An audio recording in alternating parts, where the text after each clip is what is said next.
ফিজিয়া মাদ্রাসা পরিচালনা পর্ষদের উদ্যোগে পঞ্চম বার্ষিক ওয়াজ মাহফিল উপলক্ষে আজকের আয়োজন।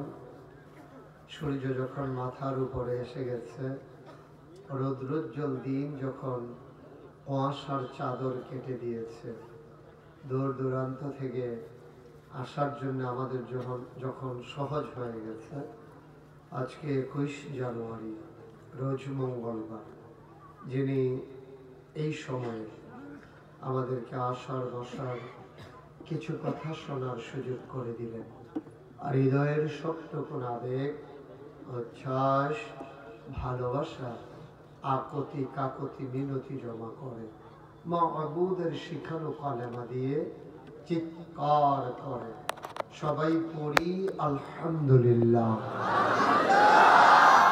জনাব সাহেবে সদর, আজকের এই মাহফিলের জনাব সভাপতি আল্লামা ইকবাল বিন হাসিম সাহেব, আজকের মাহফিলের সহসভাপতি মণ্ডলী আরো সদস্য আলহাজ মোহাম্মদ জুলফু মিয়া, মোহাম্মদ শামসু মিয়া, বিশেষ অতিথিবৃন্দ, বিশেষ করে কথা বলেছেন কোলাউড়া কাসিমিয়া ফাজিল মাদ্রাসার সম্মানিত ভাইস প্রিন্সিপাল আলহাজ হযরত মাওলানা আব্দুল সত্তার সাহেব, হযরত মাওলানা আব্দুল হালিম, কারি আব্দুল্লাহ মোহাম্মদ সালেহ, হাফেজ আব্দুল কাদির, বিশেষ করে যিনি আজকে আমাদের জন্য অনুকূল পরিবেশ তৈরি করেছেন দিনের কথা শোনার জন্য, যিনি বারবার ছুটে গেছেন আমার কাছে, যিনি কোনো ভাবেই হার মানতে রাজি না, আপনাদের হৃদয়ের কাছের মানুষ, এই এলাকার মাটিও মানুষের নেতা, জনপদের প্রতিটি মানুষের প্রিয় মানুষ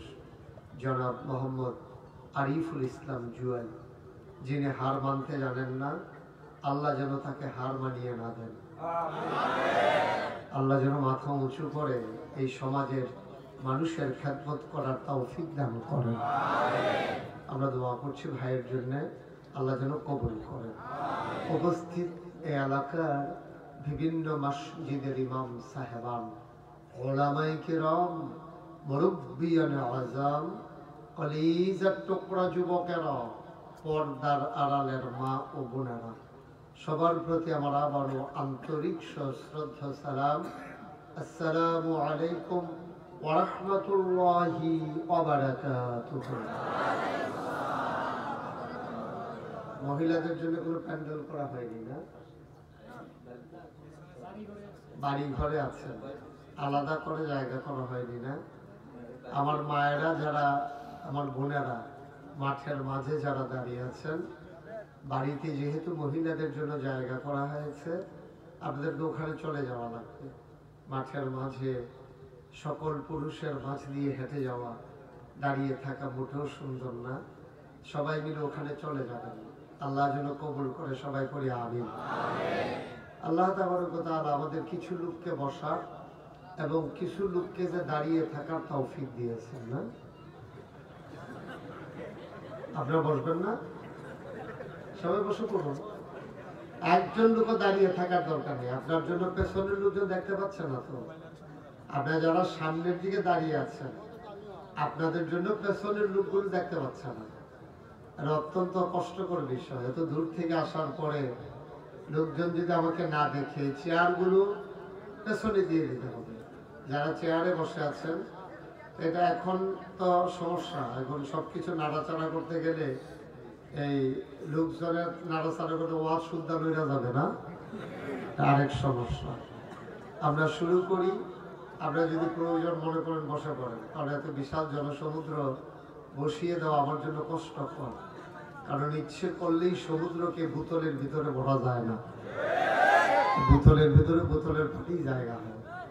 বেজটা বন্ধ করে দাও, মাইকে বেজ দিও না, বেজ দিও না, ইকো দিও না, শুধু মাইক দাও।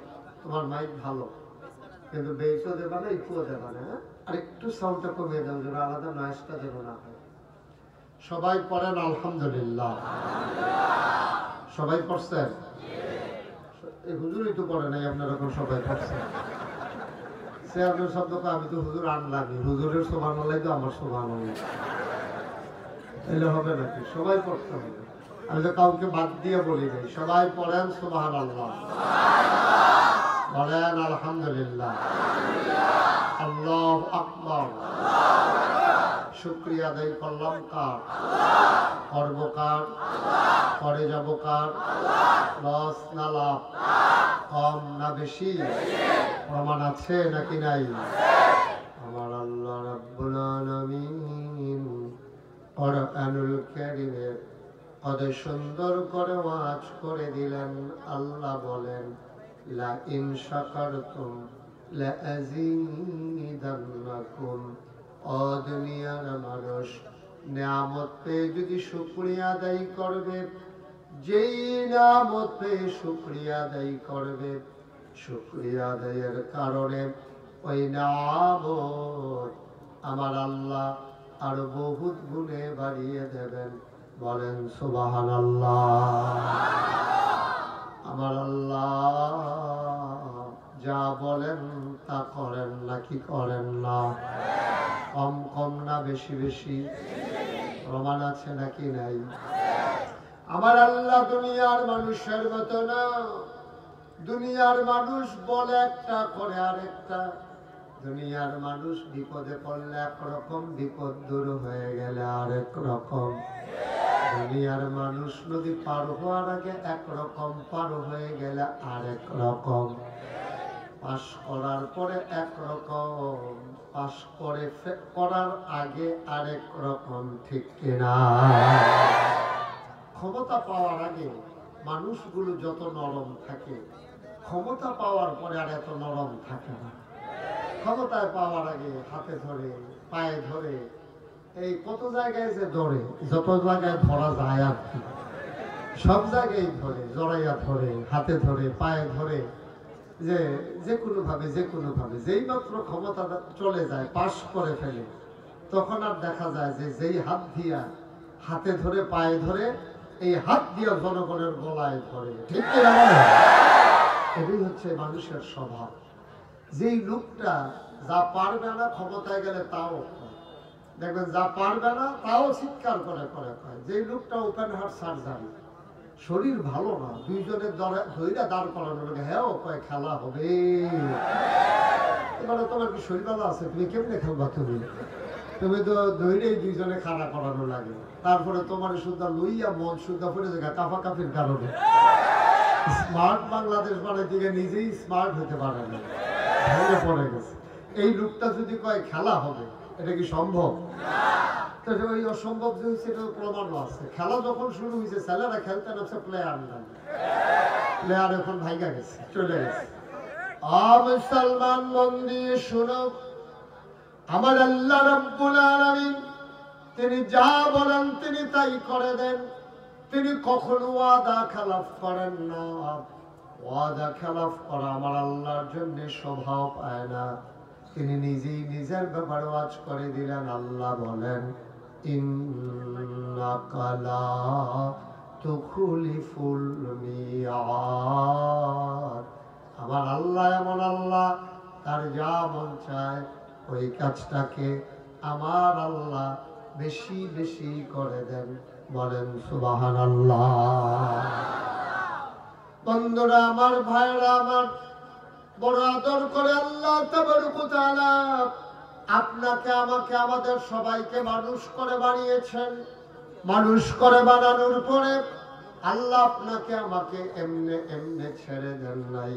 কোন পথে গেলে জান্নাত, কোন পথে গেলে জাহান্নাম, কোন পথে গেলে লাভ, আর কোন পথে গেলে লোকসান, কোন পথে ভালো, কোন পথে মন্দ, কোন পথে কল্যাণ, কোন পথে অকল্যাণ, কোন পথে শিরক বিদআত, কোন পথে তাওহীদ রিসালাত, কোন পথে কুফর, আর কোন পথে ইসলাম জানানোর জন্য আমার আল্লাহ যুগে যুগে এই দুনিয়াতে আমাদের মাঝ থেকে যাচাই করে, বাছাই করে, করুণা করে, দয়া করে, মায়া করে একদল উত্তম চরিত্রের মানুষ, যাদের গুনাহ নাই, গুনাহ হওয়ার সম্ভাবনাও নাই, এমন একদল মানুষকে আল্লাহ আমাদের জন্য নবী এবং রাসূল পাঠাইছেন। বলেন সুবহানাল্লাহ। বন্ধুরা আমার, ভাইরা আমার, এই নবী এবং রাসূলগণ মানুষদেরকে দ্বীনের পথে ডেকে ডেকে নিয়ে এসেছেন। মানুষগুলোকে যেন সোনার মানুষ বানানো যায়, এজন্য নবীগণ নিরলস প্রচেষ্টা চালিয়ে গেছেন। বলেন সুবহানাল্লাহ। আল্লাহ তাবারক ওয়া তাআলা আমাদেরকে যাদেরকে মানুষ বানাবে, আমরা কিন্তু প্রত্যেক মানুষ এক এক খুব খেয়াল করে শুনতে হবে। হ্যাঁ, কথা বলা যাবে না। সবার মোবাইলগুলো দয়া করে বন্ধ করে দেন। যারা হাতে ধরে রেকর্ড করছেন, এভাবে রেকর্ডও হয় না, শোনাও হয় না। আপনি একবার তাকান আমার দিকে, মোবাইলের দিকে 10 বার, তারপরে তো আমার ভালো করে দেখতে পাচ্ছেন। ছেলে বন্ধ করো। যাদের মোবাইলগুলো হাতে ধরে রাখছেন, আপনি বুঝেন নাই, বন্ধ করতে বলছি। উনি মনে করছে ওনারে বাদ দিয়ে কইছি, ওনার সমস্যা নেই, আমি মুরব্বী মানুষ। সবাই খেয়াল করে একটু মনোযোগের সাথে। সবসময় তো মোবাইলের ভিতরেই দেখছেন। আমি তো সুনামগঞ্জে গত বছরের আগের বছর জামালগঞ্জ আসছিলাম, অনেক দূরের রাস্তা আমার জন্য। তারপরেও হৃদয়তা, আন্তরিকতা, ভালোবাসা। ইংরেজিতে একটা কথা আছে যে লাভ does not keep A record of রং। ভালোবাসা কখনো ভুলের হিসাব রাখে না। সকল কষ্ট দূর হয়ে যায় প্রিয় মুখগুলো যখন মনের আয়নায় ভেসে ওঠে। ঠিক কিনা বলেন? আল্লাহ তাবারক ওয়া তাআলা আমাদের সবাইকে যেন কবুল করে। সবাই পড়ে আমিন।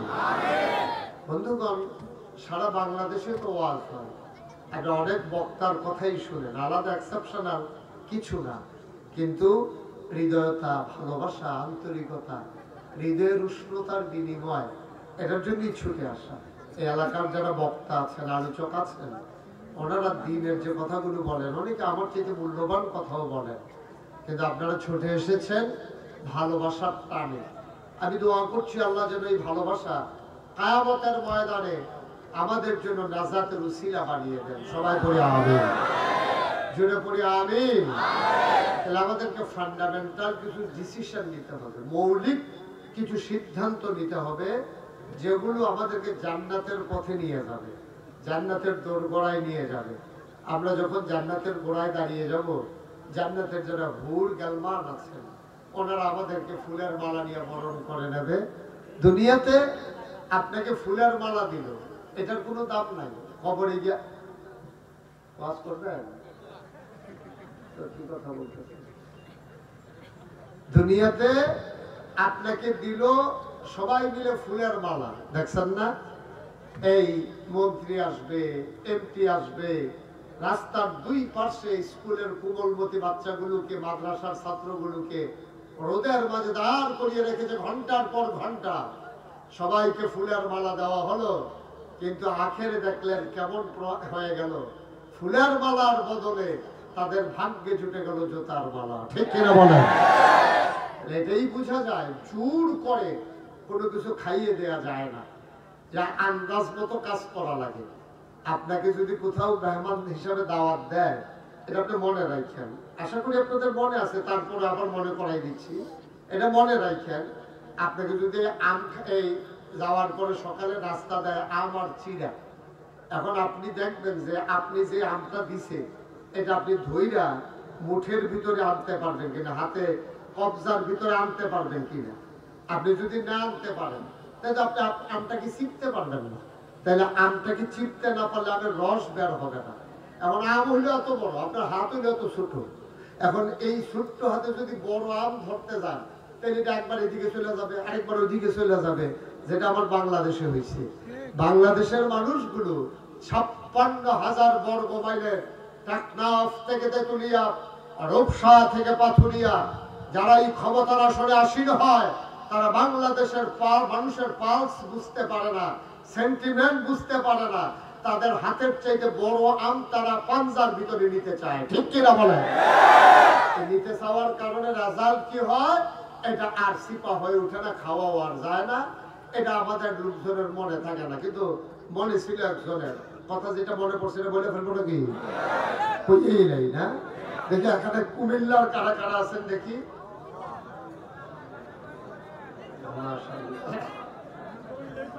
আমাকে আনার দরকার ছিল, আপনারা কুমিল্লা গেলে এই তো এক জায়গায় শুনে ফেলতে পারতেন। সব না, মানে অধিকাংশ আর কি। এখানে এখানকার মানুষও আছেন সব, সবাই পড়ে না আমিন। আমি যে কথাটা বলতেছিলাম যে আজব কারবার কি জানেন, ওই যে কথাটা মনে পড়ছিল আর কি, এটাই কই আলাই নাকি, ওই যে চিড়িয়াখানায় গেছে চিড়িয়াখানা দেখার জন্য। এখন চিড়িয়াখানায় দেখার জন্য যখন চিড়িয়াখানায় ঢুকছে, তো এখানে বিভিন্ন প্রাণীর শেড আছে, আলাদা আলাদা জায়গা আছে। বাঘের জন্য খাঁচা আছে, সিংহের জন্য খাঁচা আছে, বানরের জন্য খাঁচা আছে। বান্দর বান্দর, এটা আপনি চিড়িয়াখানায় না গেলে দেখবেন না যে বান্দর কি করে। আপনি যদি বাদাম দেন বাদামও খায়, আপনি চকলেট দিলে চকলেট খায়, আপনি যদি ঢিল মেরা বিড়ি দেন বিড়িও খায়। বানর যা পায় তাই খায়। একজন মহিলা দেখলো, বানর দেখতে গিয়া দেখে যে অনেক যে যা পারে তাই দেয়, আর বানরও খায়। ওনার খুব ভালো লাগছে। উনি চিন্তা করতেছে আমার কাছে কিছু নাই, ব্যাগের ভিতরে কি আছে, দেখে যে আম আছে। উনি আম কিনছিল খাওয়ার জন্য, তো মনে করলো একটা আমি বানরটাকে দেই। এখন বানর যখন আম দিছে, এখন বানর করছে কি আম নিয়া মুখে না দিয়ে পেছনের রাস্তার কাছে ধরে রাখছে। তো মহিলা তো খুব বিব্রত হয়েছে, লজ্জা পাইছে, আরে বড় বেয়াদব বানর, আমি দিলাম আম খাওয়ার জন্য, এটা নিয়ে ওইখানে ধরে রাখছে, কি লজ্জার কথা, আমাকে অপমান করা হয়েছে। তো মহিলা বানরের যে দায়িত্ব ছিল সুপারভাইজার, ওনাকে ডাকাই এনে বলতেছে আপনার বান্দর কিন্তু আসলেও বান্দর, কারণ এটা বানরই, এগুলো এটা বান্দরই, এটা কোনো সমস্যা নেই। সমস্যা কি বলে, কিন্তু এটা তো বান্দর বেয়াদব বান্দর। তুই কি করছে, আমি আম দিছিলাম খাওয়ার জন্য, এটা নিয়ে পেছনের রাস্তায় ধরে রাখছে, কারবার কি। আপা ঘটনা আছে, ঘটনা হইল আর আগেও একজন লোক আম দিছিল খাওয়ার জন্য, তো বানর তো আর বুঝে না এটা কেমনে খাওয়া লাগে। বানর যে মুখে দিয়ে ভিজে ভিতরে পেটে চলে গেছে। এই আম আর হজম হয় নাই, আম বেরও হয় না, পেছনের রাস্তা দিয়ে বেরও হয় না। এখন বানর কি করবে, তখন বানরের প্রস্রাব পায়খানা বন্ধ, অপারেশন করে তারপরে এই আম পেট থেকে বের করা লাগছে পেছন দিয়ে। বানরের একটা শিক্ষা হয়েছে, এখন বানর যে যাই খাইতে দেয় সে আগে খেয়াল করে দেখে বের হবে কিনা। যদি দেখে যে বাইরেই না, তখন আর এটা মুখে দিয়া দেয় না, এই জন্য সে মাপতে আছে বের হবে কিনা। আপনি অন্য কিছু মনে করেন না, এটা ওই সমস্যা, ওই সমস্যার কারণে ওরা আমার মনে আছে। বানরের মনে থাকে আমরা যাকে নিকৃষ্ট প্রাণী হিসেবে চিহ্নিত করি, ওদের মনে থাকে আমি যে খেয়ে ফেলবো, হজম করতে পারবো কিনা। আমার দেশের নেতাদের এই কথা মনে থাকে না, ঠিক কি? আমি যে হাল ধরতে চাই, এই জনগণগুলোকে ভোটের নিচে নিষ্পেষিত করতে চাই, ওদেরকে আমরা হজম করতে পারবো কিনা এই কথা ভুলে যায় বলেই আমরা 5 বছরের জন্য যখন ক্ষমতায় বসাই, ওরা জোর করে 17 বছর থাকতে চায়। ইচ্ছে করলেই থাকা যায় না, প্রমাণ করে দিয়েছে আমার ছেলেরা। যেদিন ছেলেরা তাদের বুকের ভিতরে বুলেট বিদ্ধ হয়েছে, আপনি খেয়াল করে দেখবেন আমার আবু সাইদ যখন সেটা টান টান করে দাঁড়িয়েছে, আমার টাকায় কিনা বন্দুক, আমার জনগণের টাকায় কিনা বুলেট, আর আমার পুলিশ, আমার বেতন খাওয়া পুলিশ, আমার আবু সাইদের বুকে যখন বন্দুক তাক করেছে, আবু সাইদ পালিয়ে যায়নি। পোস্টমর্টেমের রিপোর্ট এসেছে 3টা আঘাত করেছে, 3টা গুলি করেছে, 3টাই তার সিনায় বিঁধেছে, একটাও তার পিঠে লাগে নাই, ঠিক কিনা বলো? সুতরাং যারা মরতে শিখেছে তাদেরকে মৃত্যুর ভয় দেখাইয়া, যারা মরতে শিখেছে এই জাতিকে দমানো যায় না। এই গাঞ্জা খাওয়াই না মানুষের বিড়ির ডোর দেখাইয়া লাগছে, গাঞ্জা ধরে না হাতে অন্য তার ভুলতেছে, তাহলে বিড়ির ডোর দেখাইয়া লাভ আছে? হাতে দাদাই বিড়ি কেমনে আইয়া যায় টেরো খাইতে আছে, গাঞ্জা খেতে খেতে অভ্যাস। যারা মরতে শিখেছে তাদেরকে কখনোই মৃত্যুর ভয় দেখাইয়া লাভ নাই। এটাই হচ্ছে নতুন বাংলাদেশ, এটাই 5ই আগস্টের পরের বাংলাদেশ, ঠিক কিনা বলো? সুতরাং এই বাংলাদেশে আমাদেরকে মাথা উঁচু করে দাঁড়াতে হবে। আজকে ক্লিয়ার যে মেসেজগুলো আমি আপনাদেরকে দিতে চাই, এই জনসমুদ্রের মাঝে আমি যে ক্লিয়ার মেসেজটা তুলে ধরতে চাই, আমরা ধীরে ধীরে সেদিকে যাই। কোরআনে ঢোকার আগে মারদুদ শয়তান থেকে ফেরা হয়েছে, যিনি রহমান যিনি রহিম, তার নামে চলো শুরু করি, সবাই পড়ি। আউযু বিল্লাহি মিনাশ শাইতানির রাজীম। বিসমিল্লাহির রাহমানির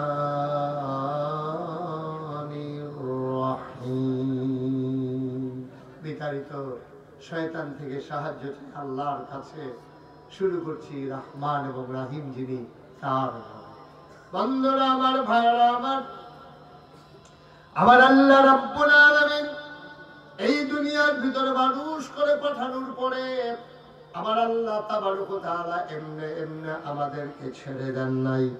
কোন পথে গেলে জান্নাত, কোন পথে গেলে জাহান্নাম, কোন পথে গেলে লাভ আর কোন পথে গেলে লোকসান, কোন পথে ভালো, কোন পথে মন্দ, কোন পথে কল্যাণ, কোন পথে অকল্যাণ, কোন পথে শিরক বিদআত, কোন পথে তাওহীদ রিসালাত, কোন পথে কুফর আর কোন পথে ইসলাম জানানোর জন্য আমার আল্লাহ যুগে যুগে নবী এবং রাসূল পাঠিয়েছেন। বলেন সুবহানাল্লাহ। যুগের ব্যবধানে, সময়ের ব্যবধানে, যুগের পরিক্রমায় ক্রমাগতভাবে এই মানুষের মাঝ থেকে যত নবী এবং রাসূল পাঠিয়েছেন, আদম আলাইহিস সালাম থেকে শুরু করি আখিরি জামানার নবী পর্যন্ত যত নবী এবং রাসূল পাঠিয়েছেন, আল্লাহ তাবারক ওয়া তাআলা এক একজনকে এক একটা নিয়ামত দিয়েছেন। যেই জামানায় যেই জিনিসটার চাহিদা বেশি, ওই এলাকায় ওই জিনিসটা নবী রাসূলকে আল্লাহ দান করেছিল বেশি। বলেন সুবহানাল্লাহ। শরীয়তের ভাষায় যাকে বলা হয় মুআজ্জিজা, স্পেশাল কোয়ালিটি, অনন্য বৈশিষ্ট্য, এই মুআজ্জিজা আল্লাহ তাবারক ওয়া তাআলা সকল নবীদেরকে দিয়েছেন। এমন একজন নবী নাই যেই নবীকে ওই জমানার স্পেশাল কোয়ালিটিটা দেওয়া হয়নি। যেমন দাউদ আলাইহিস সালামের জমানায় মানুষ খুব সুরের পাগল ছিল। আল্লাহ তাবারক ওয়া তাআলা দাউদ আলাইহিস সালামকে এমনই সুর দিয়েছেন, তিনি যখন জাবুর তেলাওয়াত করতেন, দাউদের আসমানি কিতাবের নাম ছিল জাবুর।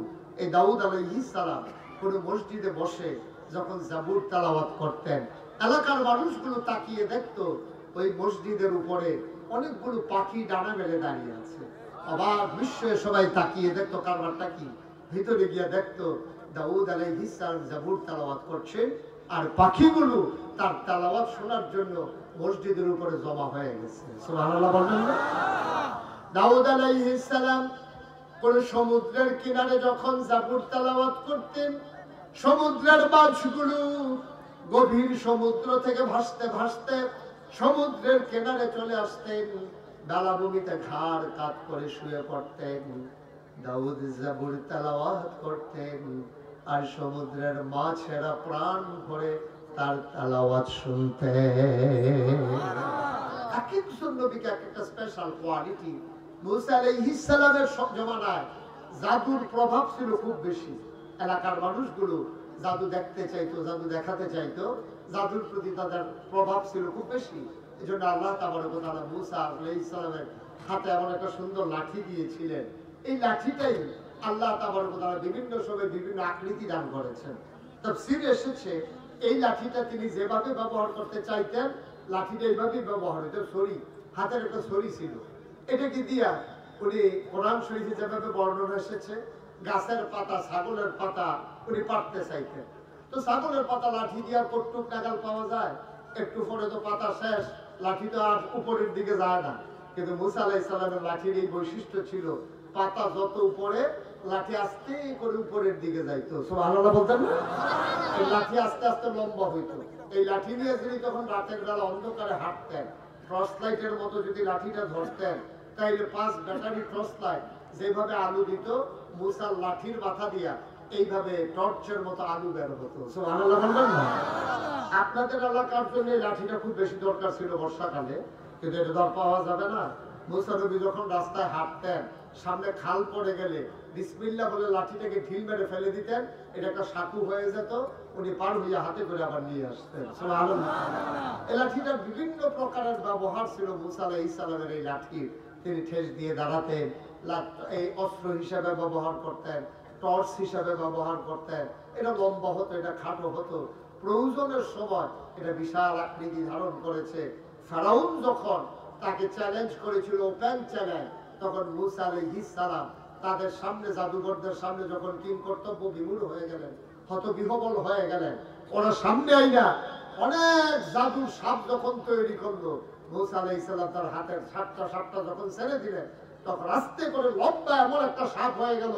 সাপটা যখন হা করেছে, কাসাসুল কোরআনের ভিতরে এসেছে, সাপের নিচের জিহ্বাটা মাটিতে, উপরের ঠোঁটটা চলে গেছে আসমানের উপরে। সুবহানাল্লাহ বলবেন না? শ্বাস, এই সাপটা কারো কাছে যায় নাই, শুধু ভিতরের দিকে একটা শ্বাস টান দিছে, দেওয়ার সাথে সাথে তাদের এই বানানো সাপগুলো একটা শ্বাসের টানের সাথে সাথে মূসার সাপের পেটের ভিতরে চলে আসছে। এই মূসা আলাইহিস সালামের সাপ, এটা আল্লাহ তাবারক ওয়া তাআলার পক্ষ থেকে এই লাঠি ছিল তার মুআজ্জাজা। আদম সাফিউল্লাহ, আদম হলেন আবুল বাশার, নূহ আদমের সানি, ইব্রাহিম খলিলুল্লাহ, ইসমাঈল জাবিউল্লাহ, মূসা কালিমুল্লাহ, ঈসা রূহুল্লাহ। সুলাইমান নবীর দিলেন রাজত্ব, দাউদ নবীর দিলেন সুন্দর কণ্ঠ, ইউসুফ নবীর দিলেন সুন্দর চেহারা। অবন্ধু শুনো, আবার জানতে মন চায় সব নবীরা সব দিলেন, আমার নবীরে কি দিলেন জানতে মন চায় নাকি চায় না? এক একজন নবীকে এক একটা স্পেশাল কোয়ালিটি দিলেন। আমার নবী শেষ নবী, তার তিনটা মৌলিক উপাধি আছে। তিনি ইমামুল মুরসালিন, তিনি খাতামান নবিয়্যিন, তিনি রাহমাতুল লিল আলামিন। সুবহানাল্লাহ বলবেন না? এই তিনটার কারণে তিনি ইমামুল মুরসালিন, সকল রাসূলগণের তিনি ইমাম। সুবহানাল্লাহ বলবেন না? এই তিনটার কারণে তিনি সকল রাসূলের ইমাম। ইমাম কি একজন হয় না 10-12 জন হয়? সানি ইমাম আছে, কিন্তু প্রথম যিনি খতিব উনি একজন। তাহলে ইমাম, সকল রাসূলের ইমাম হচ্ছে আমার নবী। তিনি খাতামান নবিয়্যিন, তিনি হলেন সর্বশেষ নবী। সুবহানাল্লাহ বলবেন না? তিনি হচ্ছেন রাহমাতুল লিল আলামিন, তিনি সমস্ত জগৎবাসীর জন্য রহমত। সুবহানাল্লাহ বলবেন না? এরপরও আরো কথা আছে। আমরা যখন জানতে চাইলাম, আল্লাহ আপনি সব নবীরে সব দিলেন, আমার নবীরে কি দিলেন বলবেন না? আল্লাহ তাবারক ওয়া তাআলা যেন জানিয়ে দিলেন। এই ব্যাপারে সকলেই ইজমা হয়ে গেছে। সাহাবীন, তাবিঈন, তাবে তাবিঈন, উম্মাহাতুল মুমিনিন, আইম্মায়ে মুজতাহিদিন, আইম্মায়ে শরীয়ত, আইম্মায়ে তরিকত, সালফে সালিহিন, উলামায়ে মুতাকাদ্দিমিন মুতাআক্খিরিন, ইমাম সাহেবা, মুফাসসিরিনে কেরাম, মুফতিয়ানে আযম, সবাই মিলে একমত হয়ে গেল, শুনো শুনো, 1,24,000 বলো, খুব খেয়াল করে শুনেন, 1,24,000 বলো আর 2,24,000 বলো, সকল নবী এবং রাসূল মিলে যা আমার নবীজি একাই তা। সুবহানাল্লাহ! কম না বেশি? বেশি। সবকিছু আমার নবীর মাঝে আছে। আল্লাহর নবী আশার নামাজের পরে প্রচন্ড গরম, ভ্যাপসা গরম, তিনি ঘরের ভিতরে ঘুমোতে পারছিলেন না।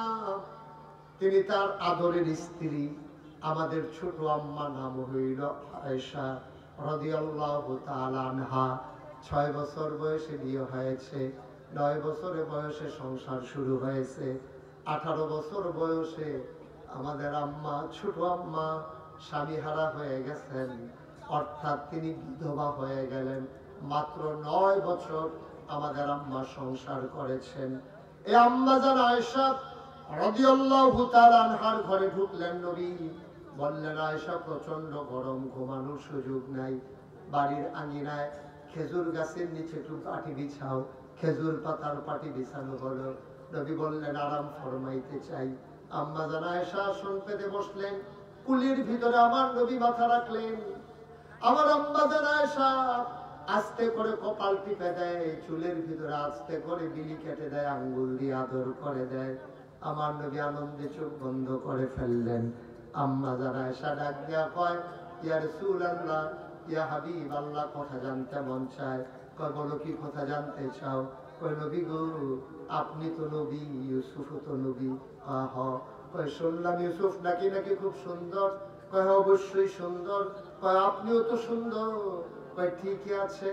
আম্মা জান আয়েশা বড় বুদ্ধিমতী ছিলেন, এই জন্য নবী বারবার বলতেন, তরকারির ভিতরে লবণটা যেমন দরকারি, ইসলামের ভেতরে তোমাদের আম্মা আয়েশা তেমন দরকারি। আপনি হলুদ না দিলে তরকারি হবে, রং হবে না। একটু আমার দিকে খেয়াল করে ঘুমাইতেছে, ট্রায়াল দিতেছি, ইহাকে বলে ঘুম। আজকে এরকম হয় অনেক সময়। স্যার যে স্কুলে ইন্সপেকশন করতে গেছে, ইন্সপেক্টর সাহেব গিয়ে দেখে যে ক্লাসের ভিতরে স্যার না ডেকে ঘুমাইতে আছে। তো স্যার ছিল খুব বুদ্ধিমান, কারণ ইন্সপেক্টর সাহেব যখন দেখছে যে ক্লাসের টিচার ঘুমাইতে আছে, তখন তো উনি গলা ধরা দিছে, কি আর উনি তো ঘুমাইতে আছে নাক ডেকে। সকালবেলা গাড়ির ঘাস উঠাইছে, গুসল টুসল করাইছে, রাত্রে বেলাও ঘুমা করছে, উনি তো ডাক ডেকে ঘুমাইতে আছে। ইন্সপেক্টর সাহেব দরজায় দাঁড়িয়ে ডাক দিতেছে, স্যার স্যার আপনি কি ঘুমাই দিয়েছেন? স্যার লাফতে উঠতেছে, কই ইহাকে বলে ঘুম। ইন্সপেক্টর সাহেব তো কিছু বুঝে নাই, এটা কি করে মাইকে দিয়ে ইহাকে বলে ঘুম, এটা কি? ইন্সপেক্টর সাহেব ঢুকছে, ঢুকা কয়, বুঝলাম না, আপনি এটা কি করলেন? কয় যে স্যার আজকে 3 দিন ধরে ফলাফেলে ঘুম কারে কয় শিখাইতে আছে। এটা নিয়ে ফাড়ে না, এটা ঘুম কারে কয়। আমি এতভাবে বুঝাইয়া কইতে আছি যে ইহাকে বলে ঘুম, বুঝেই না। এখন স্যার আমি তো স্যার আমি ভালো টিচার, বেস্ট টিচার, এই জন্য ঘুমাইয়া দেখাইতেছে ঘুম কারে কয়। এর ভিতরে আপনি আইসেন, এই জন্য এটা নিয়ে শিখাইলাম প্র্যাকটিক্যাল। স্যার তো মাশাআল্লাহ খুব ভালো টিচার। এত প্র্যাকটিক্যাল টিচার তো খুঁজে পাওয়া মুশকিল, যে একেবারে ঘুমাইয়া শিখাইতে আছে ঘুম কারে কয়। তো উনিও ইহাকে বলে ঘুম। সবাই পড়ার আগে মনোযোগের সাথে চোখ বন্ধ করে শুনতেছিলেন, তো আসলে ঘুমাচ্ছিলেন না, ঘুম ঘুম ভাব আসতেছিল আর কি। সবাই পড়া আগে। তো নবীজি কথা মনে আছে তো নাকি? আর নবীজি আম্মা জান আয়েশার কেমন বুদ্ধি দেখেন। নবীজি কি কয়? মরিচ ছাড়া তরকারি হয়তো ঝাল হয় না, হলুদ ছাড়া তরকারি হয়তো রং ধরে না, গরম মশলা ছাড়াও তরকারি হয়তো গন্ধ ছড়ায় না, কিন্তু মনে রাখবা লবণ ছাড়া তরকারি দিলে তরকারি মুখে দেওয়া যাবে না, ঠিক কিনা কম? নবীজি উদাহরণটা কেমনে দিছে দেখেন। 11 জন স্ত্রী নবীজি, কয়জন? কথা পায় না, কয়জন? আম্মা জান আয়েশার ব্যাপারে কয়, তরকারির ভিতরে লবণটা যেমন দরকারি, ইসলামের ভিতরে তোমাদের আয়েশা এমন দরকারি। সুবহানাল্লাহ বলবেন না? কত বড় কথা আম্মা জান আয়েশার ব্যাপারে। অথচ 9 বছর বয়সে সংসার শুরু করছেন, 18 বছর বয়সে আন্তকালি করে ফেলছেন। আর আমাদের দেশে আইন করেছে 18 বছরের আগে বিয়েই দেওয়া যাবে না। আর আম্মা জান 18 বছরে সংসার করা শেষ, 9 বছরে শুরু হয়েছে, 18 বছরে আইন এই আপনার বিবাহ জীবন শেষ, ওনার স্বামী ইন্তেকাল করে ফেলেছে। মনে রাখবা, বাংলাদেশে চরিত্র বিধ্বংসী, মানুষের চরিত্রকে ধ্বংস করার জন্য, ডেস্ট্রয় করার জন্য যতগুলো আইন আছে, এর ভিতরে এইটাও একটা আইন। বাল্য বিবাহ আমরা সমর্থন করি না, এর মানে 18 বছর পর্যন্ত অপেক্ষা করতে হবে তাও না। মেয়ে যদি সাবালিকা হয়, বিয়ে সংসার বুঝে তাকে বিয়ে দিতে হবে, ইসলামের এইটাই রীতি। আর যখন ওই মেয়ের সাবালিকা হয়, যখন বিবাহ কারে কয় বুঝে, স্বামী স্ত্রী কারে কয় বুঝে, এই মেয়েটাকে যদি আটকে রাখা হয়, তখন সমাজের ভিতরে বেহায়াপনা বেড়ে যায়, ঠিক কিনা বলেন? হচ্ছেও তাই, হচ্ছেও তাই। আজকে নানান কারণে আমার সমাজে বেহায়াপনা বৃদ্ধি পেয়েছে। আজকে আবার যুবকের চরিত্র, ছেলেটাকে বসাই দেন, এই যে ছেলে লাল গেঞ্জি, এতে আইসে গাউজিয়া ভাইরাল ওনের লেগে মঞ্জিল কালার দেখেন, 1 কোটি মানুষের সামনে কেউ ওতে আলগা। এমন এক গেঞ্জি গাও দিছে, তারে 2.5 রাউন্ডের কোনো সম্ভাবনা নেই। আমরা সকলে 2.5 হতে ঠিকই থাকবো, উঠে বেড়া তে মনে করছে অন্য হুজুর, ধরতে পারছে না হলো কোন হুজুরের মাফি রয়েছে। শিখা দিয়ে বইয়া থাক।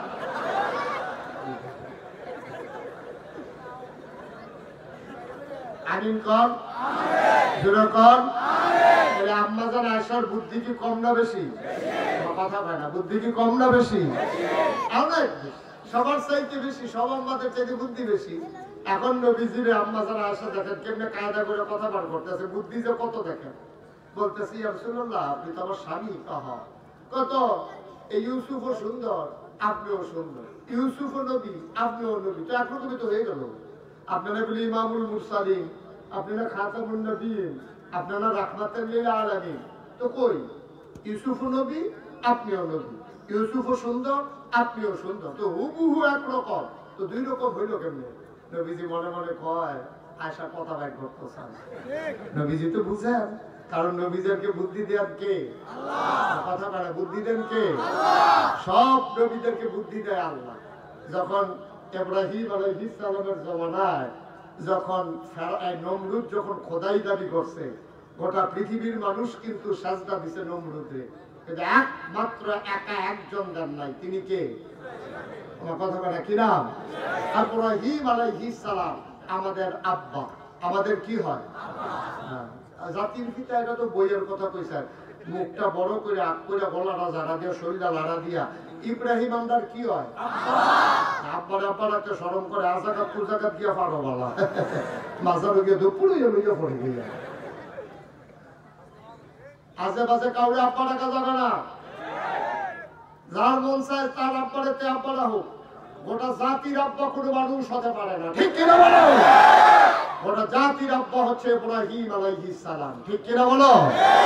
এগুলা হচ্ছে সাফাই দেওয়া। সাফানোর সুফল যে ভালো হয় না, এটা তো আপনারা নিজেরাই প্রমাণ করেন, প্রমাণ দিয়েছেন। সুতরাং আর চাপিয়ে দেওয়া হবে না। মানুষ উইলিংলি যেটা গ্রহণ করে, আনন্দের সাথে যেটা গ্রহণ করে, এটা মানুষের হৃদয়ে জায়গা পেয়ে যায়, ঠিক কিনা বলো?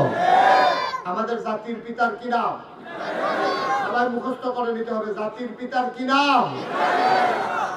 এই বাংলার মুসলমান ইব্রাহিম আলাইহিস সালামকে ছাড়া অন্য কাউকে জাতির পিতা মানে না, ঠিক কিনা? ইব্রাহিম আলাইহিস সালাম আমাদের জাতির পিতা। এখন ওনার জমানায় যখন নমরুদ খোদাই দাবি করছে, বলছে আনা রাব্বুকুমুল আ'লা, আমি হলাম সবচেয়ে বড় খোদা। সে তো চালাক মানুষ। হ্যাঁ, চিন্তা করলো আমি যে মুখে মুখে কইলা আর দালাল মার্কা লোক যেগুলো আছে সবগুলো যে লাভ দিয়ে করে আপনি খোদা হবেন না, তো হবে কে?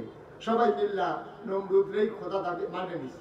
মন্ত্রী, এমপি, উপদেষ্টা, দলীয় ক্যাডার, তারপরে যারা আছে সব উজির নাজির, সবাই মিলে আপনি খোদা। নাউজুবিল্লাহ বলবেন না? এটাই হয় শৈল শাসনের ক্ষেত্রে, এটাই হয়। যখন কেউ চাপিয়ে দেয় তখন থেকে জোর করে এটাই বেড়ে নেয়। নমরুদ সবার উপরে চাপিয়ে দিছে। নমরুদ বলছে খোদাকে, তো সবাই চিৎকার করে বলতেছে আপনি খোদা।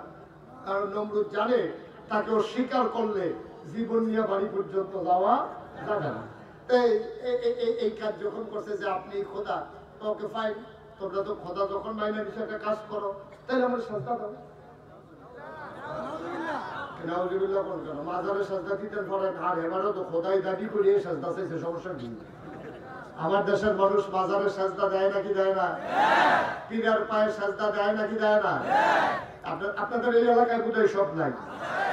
আমি এই সাতপুরে মাহফিলে গিয়া শুনি মাজারে সাজদা দেয়, আরেকটু উত্তরে এসে শুনি পীরের পাও সাজদা দেয়, আরেকটু এদিকে এসে শুনি পীরের পায়ে সুমায়, আরেকটু ব্রাহ্মণবাড়ির কাছাকাছি পীরের বুড়া আঙ্গুল শোয়।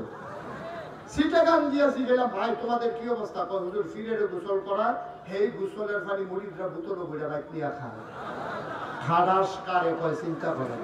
একটা মানুষের গোসল করাইলে কত জায়গা ভাইয়া পানি যায়। এই জায়গার নাম আমি জানি, কিন্তু মাইকে বলা যাবে না, অসুবিধা আছে। এই জায়গা সবার সাথে আছে নাকি নাই? ওই যে উনি সাইতে আছে, আছে সাইতেন কইছি হল ভাগ্যা সাউন্ড যেত না, এটা সাউন্ডের জায়গা এটা হলো কারবার কি জানো। একটা মানুষের গোসল করাইলে কত জায়গা বাইয়া পানি যায়, সেই পানি বোতলে বইলেন না খায়। আহারে মুসলমান, আহারে মুসলমান। নাউজুবিল্লাহ বলবেন না? জোরে বলবেন না নাউজুবিল্লাহ? এখন যেই কথাটা বলতেছিলাম, এখন নমরুদ যখন খোদাই দাবি করছে আর সবাই যখন ঘোষণা দিছে সাজদা দাও, লাইন ধরে সবাই সাজদা দিতে আছে। নমরুদের যারা গোয়েন্দা, কি এন্দা কথা কয় না, কি এন্দা গোয়েন্দা কারে কয় বুঝেন তো? গোপন খবর যে গোপনে আইসা পায় তারে কয় গোয়েন্দা। আর নমরুদের গোয়েন্দা আইসা নমরুদকে কানে কানে বলতেছে আল্লাহ। কারে কয়? কথা না, কারে কয়? আপনারা তো কইতেন পারছেন কারে কয়। আমি দাউদ কান্দি মাহফিলে জিজ্ঞেসি ভাই কারে কয়? হেতারও কাম নাকি হ্যাঁ আসলাম, কারে কয় আমরা কেন জানছিলাম না। তো আপনারা তো বলতে পারছেন, বুঝে গেল ওইখান থেকে বুদ্ধিমান লোক এই এলাকায় আছে না। নমরুদ এই যখন কইতে আছে যে আল্লাহ শব্দ আইছে, একজন সাজদা দিতে আসে না। কয় কি নাম তার? তার নাম ইব্রাহিম। সুবহানাল্লাহ বলবেন না? ইব্রাহিম আলাইহিস সালাম আসেন নাই। এটাই হচ্ছে ইসলাম, এটাই হচ্ছে ইসলাম। এখন যখন ইব্রাহিম সাজদা দেয় নাই, এখন নমরুদ তার আব্বারে ডাক দিছে, তার বাপের নাম কি? কয় আজর।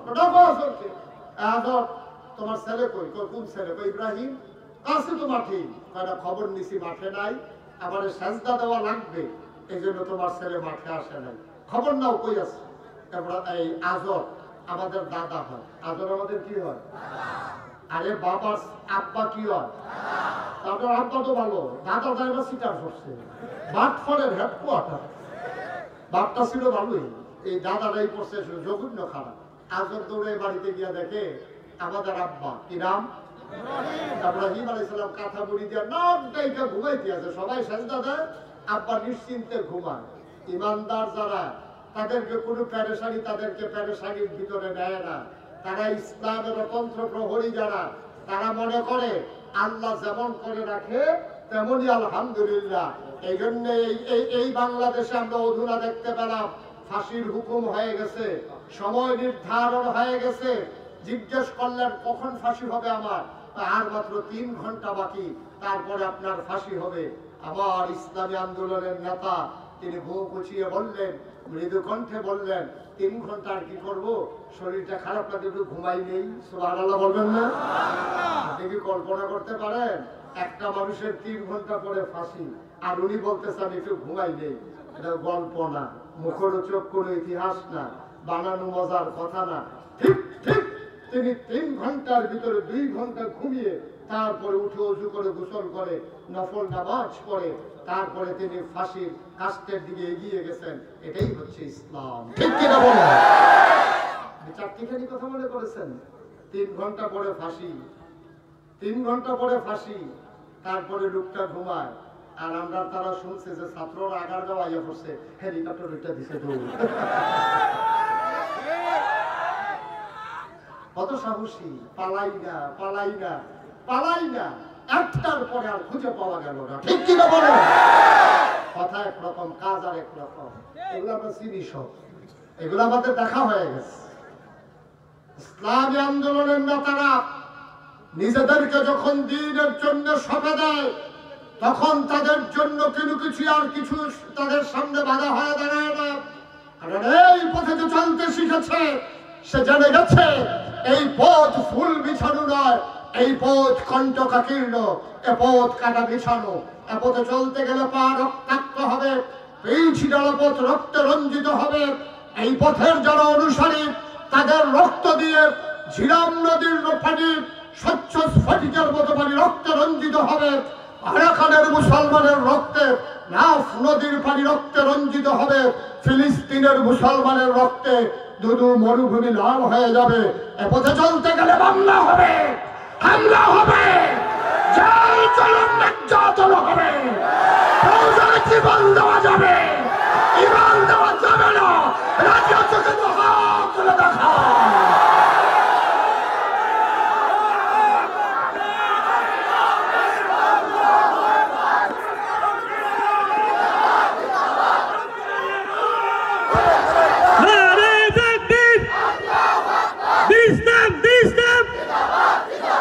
ইসলামের শত্রুরা হুশিয়ার সাবধান, হুশিয়ার সাবধান।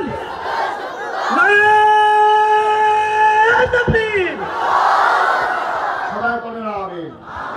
ইব্রাহিম আলাইহিস সালাম সজাগ না ঘুমায়, টেনশন করে না, নিশ্চিন্ত, নিশ্চিন্তে তিনি ঘুমাচ্ছেন। আমাদের দাদা ভালো না সিটার, সিটার দাদা গিয়া ডাক দিছে, ইব্রাহিম তুমি এখানে ঘুমাইতেছো, আমরা সবাই আল্লাহর সাজদা দিতে আছি। নাউজুবিল্লাহ বললেন না? আমাদের আব্বা মুচকি হাসলেন।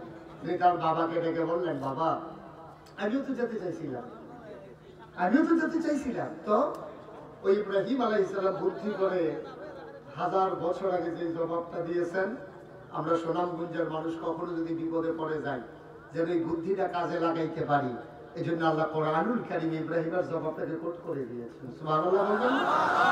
সাথে ইব্রাহিম আলাইহিস সালাম তাকে যখন ডাকা হলো, তুমি কেন এখানে ঘুমিয়ে আছো? ইব্রাহিম ডাক দেয়া, আব্বা আমিও তো যেতে চাই, যাবো কেমনে? কয় সমস্যা কি? কয় ইন্নী সাকিম, আমি অসুস্থ, আমার শরীর ভালো না। আচ্ছা বাপ যদি শুনে ছেলের শরীর ভালো না, বাপের মনে মায়া লাগে নাকি লাগে না? এখন আজর কইতেছে ঘুমাও, নাক দেখতে ঘুমাও, আল্লাহর লোকে আমি বুঝাম শরীর ভালো না। এবারে যে আল্লাহ কি দিতে হয়, আবার তার শরীর ভালো না, তার জ্বর। সুবহানাল্লাহ বলবেন না? শরীর ভালো না হলে তো কোনো কথা আছে না, এইটুকু ঘুমা, নাক দেখে ঘুমা, তুই যা করার আমি করাম, আল্লাহর লোকে বুঝো না আমি বুঝাম, তোর নাক দেখে ঘুমাইতে থাক। আব্বার বুদ্ধি কম না বেশি?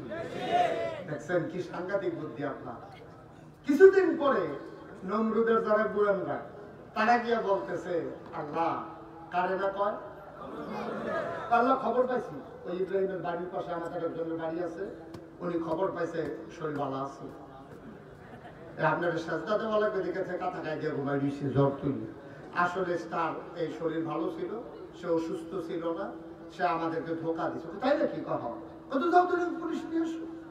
এখন পুলিশ গেছে, আমাদের আব্বা ঘরের ভিতরে চতুর্দিকটা গেরাও দিয়ে ফেলছে। পুলিশ গেরাও দিয়ে সেটা বলতেছে, পালানোর চেষ্টা করবেন না, আইন শৃঙ্খলা রক্ষাকারী আপনাকে ঘেরাও দিয়ে ফেলছে। সে আপনার সব পড়ছেন নিয়ে দিত তো পড়ছে না? হ্যাঁ, এক ফতের ফতিক যেই তেলের গাড়ি এই তেলের খই। আইন শৃঙ্খলা রক্ষাকারী বাহিনী আপনাকে গাড়াও দিয়ে ফেলছে, পালানোর চেষ্টা করবেন না। আমাদের আব্বা ইব্রাহিম ওরা তো বুঝে নাই, কার ঘরের সামনে গেছে, দরজা খুইলা বলে এটা পালানোর মানুষ না। সুবহানাল্লাহ বলবেন না? আপনি ঘোষণা দেওয়া লাগে কি দৌড় দৌড় নেবার মনে করছে কি করতে হবে বলেন? আল্লাহ বলছে আপনাকে ধরে নেওয়ার জন্য, এটি ধরে নেওয়াও লাগে না, জ্ঞানী ঈশ্বরে খবর দিলেই যায়। সুবহানাল্লাহ বলবেন না? খবর দিলেই যায়।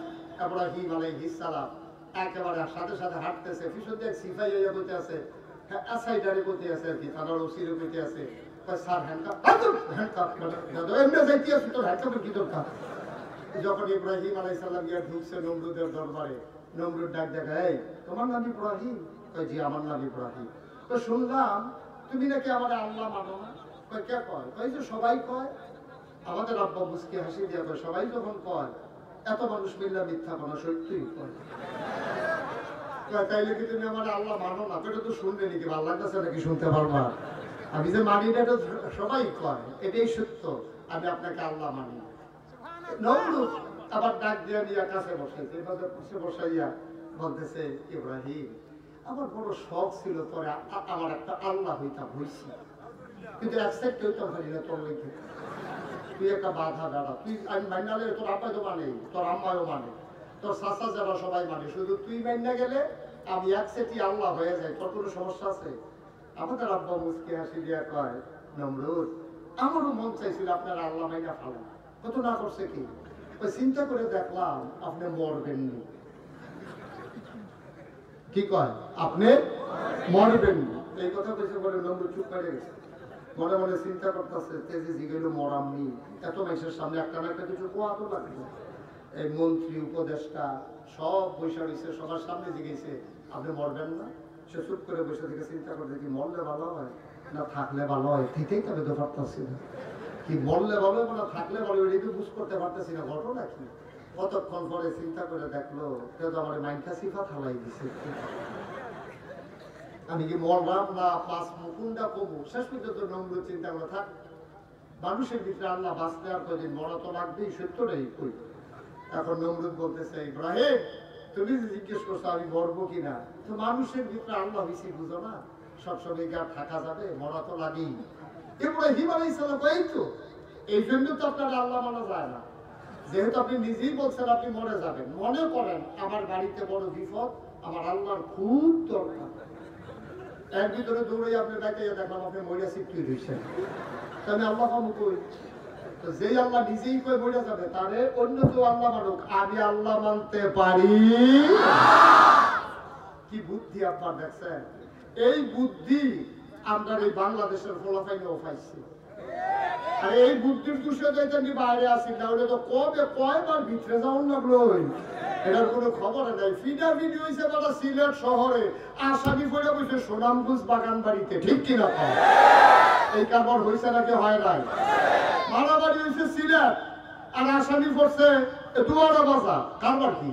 সিভিল বেশে, এখন আসামি যে পড়ছে খবর পাইছে, সিভিল বেশে পুলিশ আসছে তাদের ধরার জন্য, শার্ট প্যান্ট গায়ে দিয়া বইরা যখন আসছে এসে হুন্ডা দাঁড় করে চাইলে হেঁটে দোয়ারা বাজার বইয়া বইয়া হেঁটে চা খায়। তো হেতার নামে মামলা, তার নাম হইল আব্দুল করিম, পিতার নাম আলমগীর হোসেন। তো জিজ্ঞেসে ভাই এই পিতা আলমগীর হোসেন, ছেলের নাম আব্দুল করিম, লোকটা কারা? যার নাম আব্দুল করিম তার এই জিগায় লোকটা কারা? মনে মনে কয় আমার এই জিগায় আমি বিলে কারা। এতে করছে কেন মিশা কথা তো কইতে পারে না, নামাজ রোজা করে। হ্যাঁ দাঁড়ানো ছিল এই জায়গা, খেয়াল করেন, আপনি কি দেখতে পাচ্ছেন? হ্যাঁ দাঁড়ানো ছিল এই জায়গা, এখন দাঁড়াইছে গিয়ে এই জায়গা। কার কথা জিজ্ঞেসলেন? মোহাম্মদ আব্দুল করিম, পিতা আলমগীর হোসেন। তে কই? ওই সামান্য একটু আগেও তো এখানে আসিল।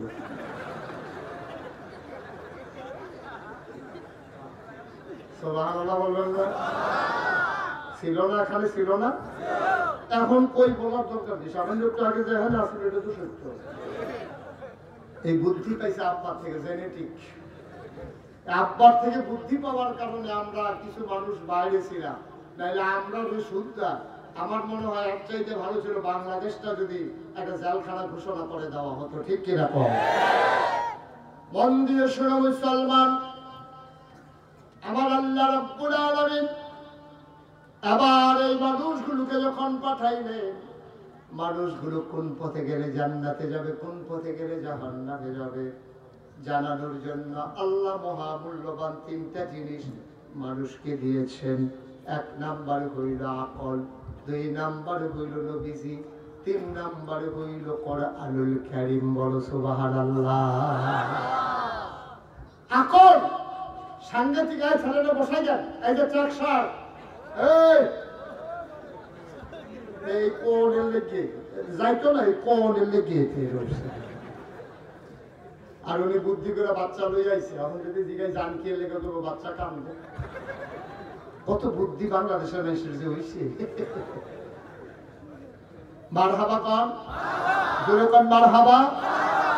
এখন আমরা যেন জান্নাতে যেতে পারি, আমরা জান্নাতে যেতে চাইতো। আজকের সকল আয়োজন জান্নাতে যাওয়ার জন্য, ঠিক কিনা কন? এই পৃথিবীতে যত আয়োজন, মসজিদ বলেন, মাদ্রাসা বলেন, খুতবা বলেন, আলোচনা বলেন, ইমাম তাফসীর বলেন, এই যে মাদ্রাসা, এলেম কালাম চর্চা, নবী রাসূল, ওলামায়ে কেরাম, পিসাব বলেন, যা কিছু বলেন, সব কিছু কিন্তু একটার জন্যই, আমরা যেন সবাই মিলে জান্নাতে যেতে পারি, নাজাত পেয়ে যেতে পারি। এটাই সব কিছুর মূল উদ্দেশ্য, ঠিক কিনা কম? আজকের মাহফিল আপনাদের আরিফ চেয়ারম্যান, জুয়েল চেয়ারম্যান এই জন্যই করেছে যে কথাগুলো শুনে শুনে এই সেই কথাগুলো আমলে বাস্তবায়ন করে আমরাও যেন সবাই মিলে এক জান্নাতে যেতে পারি, ঠিক কিনা কন? আর বাইরে কোনো উদ্দেশ্য নাই। তাইলে জান্নাতে যদি যেতে হয়, তাহলে আল্লাহ তাবারক ওয়া তাআলা তিনটা জিনিস দিয়েছে। কয়টা? কয়টা?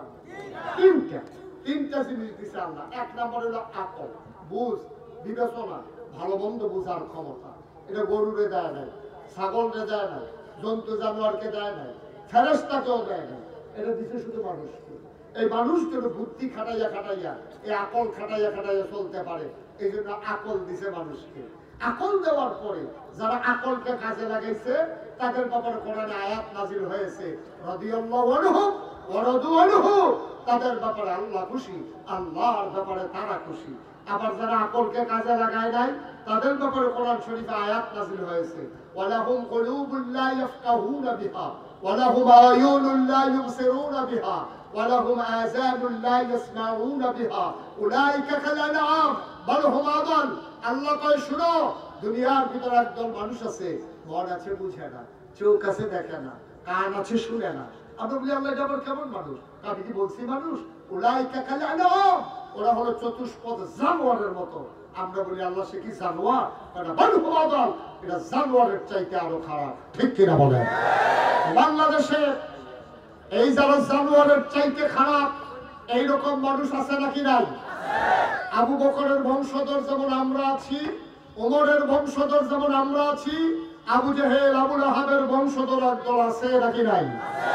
ওরা কথা বলতে গেলে ইসলামের বিরুদ্ধে কথা বলে, কথা বলতে গেলে আলেম ওলামার বিরুদ্ধে কথা বলে, কথা বলতে গেলেই মসজিদ মাদ্রাসার বিরুদ্ধে কথা বলে।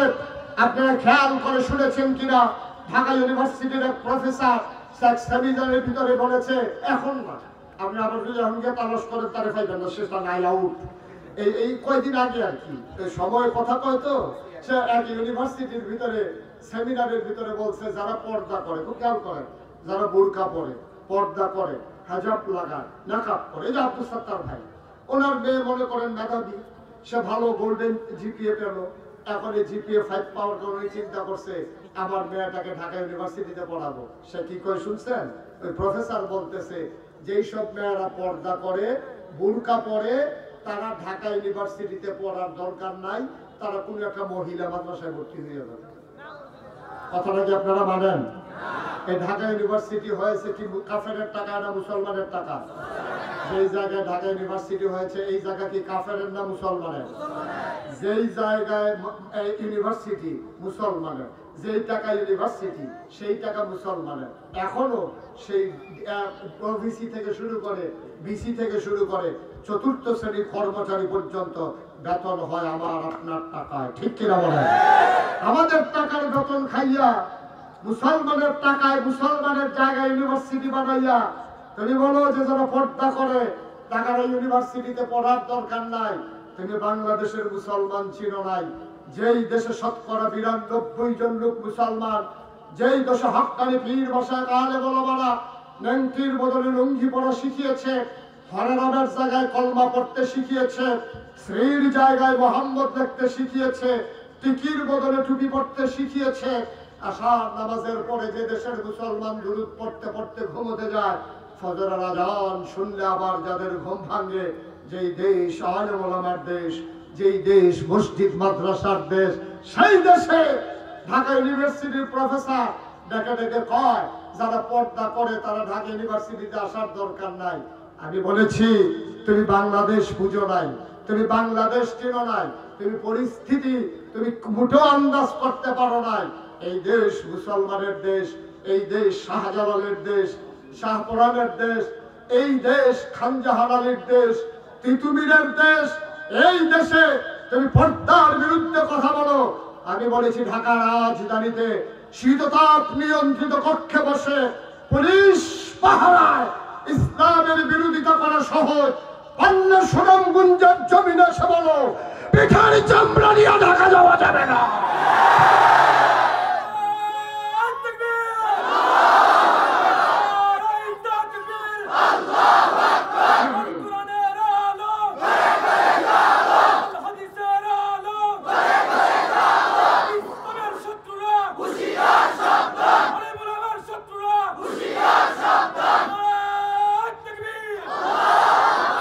সবাই পড়েন আমিন। তাইলে তিনটা কয়টা জিনিস দিছে আল্লাহ? কথা বলে দেখি কয়টা? এক নম্বরে আকল। আকল সাংঘাতিক জিনিস। আপনার চোখ আছে, আকল নাই, আপনি চলতে পারবেন। আপনার চোখ নাই, আকল আছে, আপনি চলতে পারবেন। আপনার পা নাই, আকল আছে, চলতে পারবেন। আপনার হাত নাই, আকল আছে, চলতে পারবেন। ওই বুদ্ধিটার কারণে দেখুন অন্ধ মানুষ যা পারে, অনেক সুস্থ সবল মানুষও তা পারে না। তাদের জেহান শক্তিও ভালো। তা আমার বাসা তো কুমিল্লা শহরে, তো যেখানে আমার বাসা, আমি পাশেই একটা মসজিদ আছে, ওখানে নামাজ পড়ি বাসায় থাকলে। তারপর এক বন্ধু আমার সাথে দেখা করার জন্য আসবে। তা আমার বলতেছে দোস্ত তোমার সাথে একটু দেখা করতে চাই, কোথায় আসবো? আমি বললাম জোহর নামাজ মসজিদে পড়ো, আমিও পড়বো, ওখানে দেখা হবে। তো ওই মসজিদের সামনে কিছু ভিক্ষুক আছে, একটা লোক আমার খুব খাতির, তার একটু ভালো মন্দ লুঙ্গি টুঙ্গি লাগলে, মলম টলম লাগলে, ট্যাবলেট টুবলেট, এটা আমি খেয়াল করি আর কি, যতটুকুন পারি। আমিও তো আর ধনী মানুষ না, যতটুকুন পারি চেষ্টা করি। তো আমি যখন বন্ধুকে নিয়ে বের হয়েছি, ওই ভিক্ষুকের কথা আর আমার মনে নাই, দুস্থ পাইয়া কথা বলতে বলতে বের হয়ে গেছি। আমার গলার আওয়াজ ওই ভিক্ষুক শুনছে, শুই না আমার ডাক দেওয়া পেতে আছে ওই অন্ধ ভিক্ষুক, সে শুনে ফেলছে। শুনে বলতে হুজুর আপনি কি যাইতেছেন গা? আমি কারে না আইতে আছি। আমি আবার ফিরে গিয়ে আমার বন্ধুকে বললাম বন্ধু এই লোকটার কিন্তু সাংঘাতিক বুদ্ধি, কারণ শুধু চোখেই দেখে না, কিসের বুদ্ধি? আমি এখন দেখবা কি বুদ্ধি। তো তার কাছে ফেরত গিয়া আমি তো সবসময় কিছু দেই, তখন আমি পকেট থেকে একটা 10 টাকার নোট বের করে তার হাতে দিয়ে বললাম যে আমার আজকে বন্ধু আসছে, মন খুব ভালো, এই জন্য তোমার 100 টাকার একটা নোট দিলাম। দিছি কত? ঘুমাই গেছেন আপনারা? দিছি কত? বলছি কত? 100 টাকা। ও ভিক্ষু হাতে নিয়ে সেটা কি জানি এমনি ধইরা আমার দিকে চাইয়া কয় শয়তানি করে। কি শয়তানি? 10 টিকা।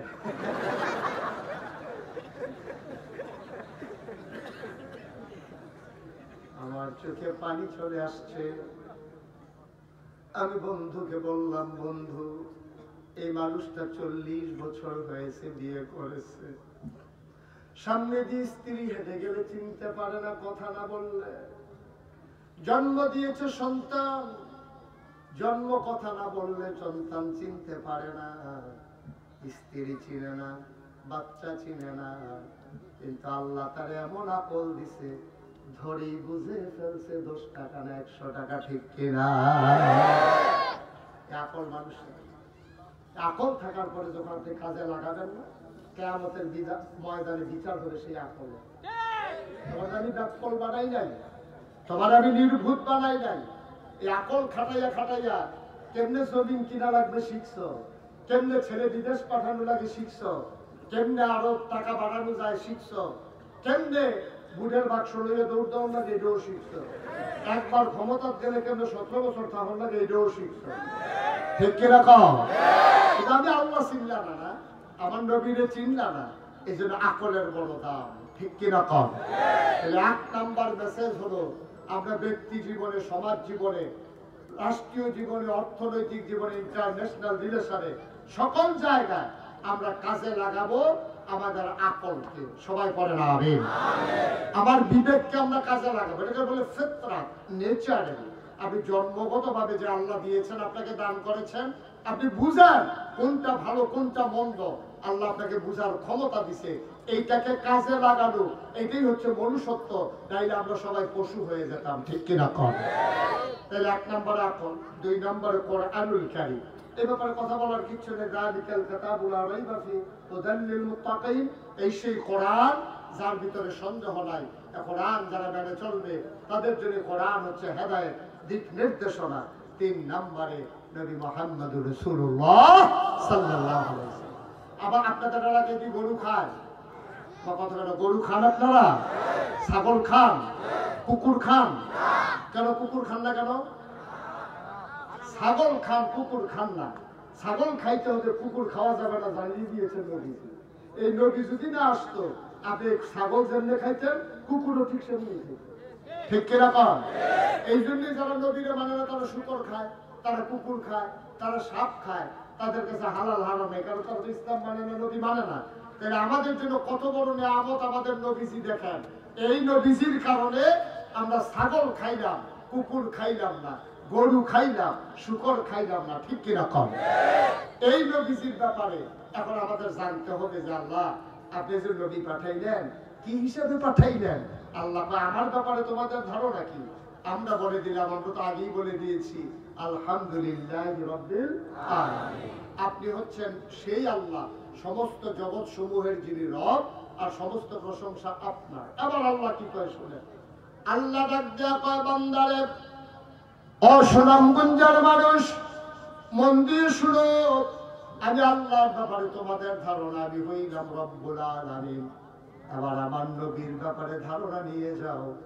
ওয়ামা আরসালনাকা ইল্লা রাহমাতান লিল আলামিন। মজা করে আমি যখন আয়াতটা পড়ি, আমি আপ্লুত হয়ে পড়ি, আমার চোখে পানি চলে আসে। আয়াতটার ভিতরেই যেন আমরা একটা মধু দিয়ে রাখছে, মনে হয় মুখে দিলেই মধু বের হতে থাকে। সুবহানাল্লাহ বলবেন না? আবার সবাই একটু মজা করে পড়ি, দুনিয়ার সকল খেয়াল ছেড়ে কয়েক মিনিটের ভিতরে আমি মাইক ছেড়ে দেওয়াই লাগবে। যেহেতু আমরা জোহরের নামাজ সামনে, আমাদের একটা রেস্ট্রিকশন আছে, উঠাউঠির দরকার নাই। পরের দিন আমার মাহফিল আছে, আজকে রাতেও আমার মাহফিল আছে, কালকেও আছে, প্রতিদিনই আছে। কিন্তু আপনাদের জন্য কিন্তু পরের দিন এখানে আর মাহফিল হবে না, ঠিক কিনা কর?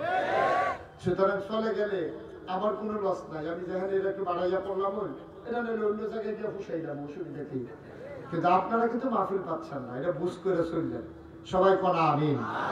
তো নবীজির ব্যাপারে আল্লাহ কি বললেন, আমরা সবাই মজা করে আবার পড়ি। হ্যাঁ, ওয়ামা আরসালনাকা ইল্লা রাহমাতান লিল আলামিন। যত জায়গায় আল্লাহ রব, তত জায়গায় নবী রহমত। নবী যে রহমত, তার প্রমাণ আছে নাকি নাই?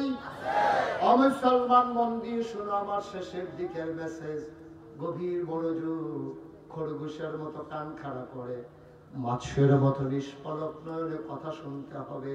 গভীর মনোযোগ দিয়ে শোনো, আমার নবী এমন নবী, তিনি যে বছর দুনিয়াতে আসলেন, জন্মগ্রহণ করলেন যে বছর, ওই সময়ে মক্কার মানুষগুলো যারা সম্ভ্রান্ত বংশাবলী মানুষ, যারা টাকাওয়ালা মানুষ, যারা বংশওয়ালা মানুষ, তারা নিজের বিবির দুধ বাচ্চাদেরকে খাওয়াইতেন না। তো বাচ্চারা খাবে কি? তৎকালীন জামানায় তায়েফ একটা শহর ছিল, এখনো আছে। তায়েফ থেকে একদল মহিলা আসতো, এসে বাচ্চা নিয়ে যেত, টাকার বিনিময়ে দুধ খাওয়াইয়া আবার আইনা দিয়ে যাইত মক্কায়। সুবহানাল্লাহ বলবেন না? তো যে বছর নবীজি দুনিয়াতে আসলেন, তায়েফ থেকে একদল মহিলা রওনা করছে। কোত্থেকে? কথা বলা, কোত্থেকে? তায়েফ থেকে একদল মহিলা রওনা করে আইসা আসবে আর কি মক্কা। তখন রওনা দিয়ে আইসা কিছুদূর আসার পরে একজন চিৎকার করে, আমরা যারা রওনা দিছিলাম একজন তো নাই। কয় কে নাই? কয় হালিমা নাই। কোন হালিমা? ওই যে বনু সাদ গোত্রের হালিমা, সে তো পিছনে পড়ে গেছে। তো সবাই বলতেছে এখন কি আমরা দেরি করবো না চলে যাবো? কয় না, দেরি করা দরকার, ঠিক হবে না। সুনামগঞ্জের রাস্তা, এটা পাহাড়ি হাওড়ের রাস্তা, ওখানে সন্ধ্যা হয়ে গেলে কুয়াশার চাদর পৃথিবী ঢেকে দেয়। বংশাবলী মানুষ যারা, তাদের বাচ্চারা শীতের ভিতরে যদি না দেয় তাহলে তো সর্বনাশ। চলো আমরা চলে যাই। তা হালিমারে ফালাইয়া সবাই চলে আসছে সুনামগঞ্জ। আইসা দুয়ারা বাজার আইসা জিজ্ঞেস করতেছে, ভাই বাগান বাড়ি কোন দিকে? তুমি রাস্তা দেখাই দিছে। আসছে আইসা কোন বাড়িতে বিল্ডিং আছে, কোন বাড়িতে লোক জাপান থাকে, কোন বাড়িতে লোক আমেরিকা থাকে, এরকম ধনী ধনী বাচ্চাগুলা সবাই নিয়ে ফিরা রওনা দিছে। রাস্তায় বাইপাসে গিয়া দেখা হয়েছে হালিমার সাথে। হালিমা দেখে যে সবার কুলের ভিতরে বাচ্চা ওয়া ওয়া কান্দেনা করতে আছে। হালিমা কাছে, কি ব্যাপার, তোমরা কি বাচ্চা নিয়ে চলে আসছো? তোমার জন্য বসে থাকবো? তোমার একটা উঠ লইছো, একটা ব্যথা মার্কা উঠছো, তিনজন জামাই বউ আরেক বাচ্চা লইয়া। এই উঠ তো শুয়ে গেছে না, যে এই ভাগ্য পাবো। এই জন্য আমরা গিয়া বাচ্চা নিয়ে আসা করছি। কার বাচ্চা নাই? একটা বাচ্চা আছে। সুবহানাল্লাহ বলবেন না? ওটা মক্কায় একটা বাচ্চা আছে, আমরা কেউ খবরও নেই নাই। বাচ্চাটা এতিম, বাচ্চাটার বাপ নাই, টাকা দেবে কোত্থেকে, এই জন্য খবরও নেই নাই। তার বাচ্চাটার কি নাম? তার বাচ্চাটার নাম মুহাম্মদ।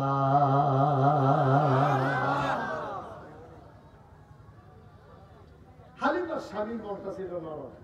হালিমার স্বামী বলে, হালিমা বাইপাস চলে আসছি, দোয়ারা বাজার করতো, চলে একটু দেখে আসি। Not allowed. না না, উনি মনে করছে আর আগে দুইজন গেছে, আমার দোষ কি? আপনার সাংঘাতিক দোষ আছে, আপনার সিফা দিয়ে বইয়া থাকেন আপনার। মারহাবা কন, জোড়া কন। এখন হালিমা চাইতেছে চলে যাওয়ার জন্য, আর হালিমার স্বামী বলতেছে, চলো ভাগ্য বোধ এটা আমাদের আছে, চলো যাই বাগান বাড়িতে গিয়ে, যদি পছন্দ হয় না নাই না নাই। তা হালিমার স্বামীরে অনেক, হালিমা স্বামীর অনেক বুঝাইয়া শোনাইয়া নিয়ে আসছে হালিমারে এই বাগান বাড়ি। তাই না দেখছে যে এই কই বাড়ি কার? এইটি তো চেয়ারম্যানের বাড়ি। তো এই বাড়ির বাচ্চা তো চলে গেছে, ওইটা কার? এই যে জাপান থাকে, সব ধনী ধনী বাচ্চাগুলা নিয়ে গেছে। এখন গিয়া কাবা ঘরের কেনারে গিয়া দাঁড়াইছে হালিমা, হালিমার স্বামী, আর সাথে ছিল সন্তান, নাম ছিল আব্দুল্লাহ। নাম ছিল কি? কথা না, কি নাম? হালিমার যে নিজের বাচ্চাটার নাম ছিল আব্দুল্লাহ। তো তিনজন গিয়া দাঁড়াইয়া বলতেছে, হুজুর এই আপনি কি বলতে পারবেন যে এখানে নাকি মোহাম্মদ একটা লোক আছে, ছেলে আছে, বাচ্চা আছে, এটার ঘর কোনটা? খালি ওই যে মোহাম্মদ আব্দুল্লাহ বেসাবের ছেলে, ওই যে ঘরটা, এটাই তো ঘর। সুবহানাল্লাহ বলবেন না? হালিমা, হালিমার স্বামী ছোট বাচ্চা নিয়ে হালিমার ঘরের সামনে গিয়ে দাঁড়ালেন। হালিমা বললেন, স্বামী আমার, বড় পুরুষ এখানে ঢোকা ঠিক হবে না, এই মহিলাতে, এই বাড়িতে কোনো পুরুষ নাই, আপনি দয়া করে বাইরে দাঁড়ান, আমি একটু ভেতরে যাই। আবার হালিমা বাচ্চাটারে হালিমার স্বামীর কুলে দিয়া হালিমা গিয়া দাঁড়াইলেন দরজায়, সালাম দিলেন, আসসালামু আলাইকুম। ভেতর থেকে মহিলা কয়, ওয়ালাইকুম আসসালাম ওয়া রাহমাতুল্লাহ। ডাক দিয়া কয়, কে সালাম দেয়? আমার নাম হালিমা। কয় কোন হালিমা? আমি হালিমাতুস সাদিয়া, তায়েফ থেকে এসেছি বাচ্চাদের জন্য, আমি কি ভেতরে আসবো নাকি? আমেনা ডাক দিয়া কয়, হালিমা গো, সকাল থেকে কত মহিলা বাচ্চা নিয়ে এই দরজা দিয়ে গেল, বাচ্চার আওয়াজ শুনলাম, উটের পায়ের শব্দ শুনলাম, কেউ খবর নিল না, তোমার বুঝি মায়া লাগছে গো হালিমা।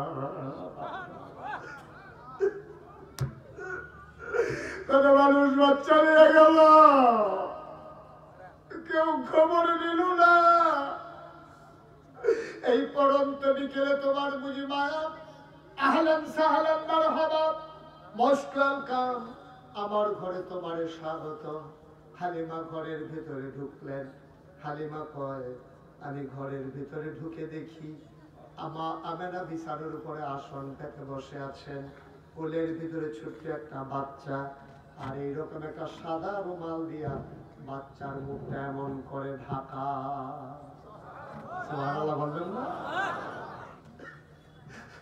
হালিমা গিয়া আমেনা, ও আমেনা, বাচ্চা নেব কি নেব না এখনো সিদ্ধান্ত হয় নাই, একটু বাচ্চাটারে দেখতে চাই, পছন্দ হইলে হয়তো নিতে পারি। আমেনা কয়, দেখে নাও নয়ন ভরে।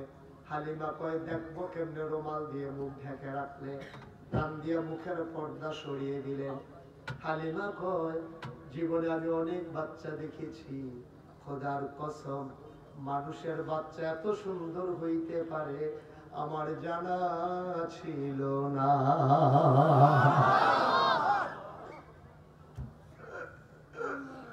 আমি অবাক বিস্ময়ে তাকিয়ে আছি, এত সুন্দর বাচ্চা হয়, আমার জানা ছিল না বাচ্চা এত সুন্দর হয়। বাচ্চারা ঘুমোচ্ছে চোখ বন্ধ করে, আমি তাকিয়ে রইলাম নিষ্পলক নয়নে, আমার চোখ ফিরতে চায় না। আমি মনে মনে দোয়া করতেছিলাম, বাচ্চা তো আমি দেখলাম, বাচ্চা তো আমারে দেখলো না, যদি চোখ একটু খুলতো সে তো আমারে দেখতে পারতো। খোদার কসম আমি কাউরে কিচ্ছু বলি নাই, কিন্তু যেই মাত্র আমি মনে মনে চিন্তা করেছি, হঠাৎ করে দেখলাম বাচ্চার চোখের পাতা এমন টিপ টিপ করে নড়তেছে। আমার মনে হইল চোখের পাতা তো নয়, মনে হইল ফুটন্ত গোলাপের এক একটা পাপড়ি মৃদুমন্দ বাতাসে যেন দোল খাইতেছে।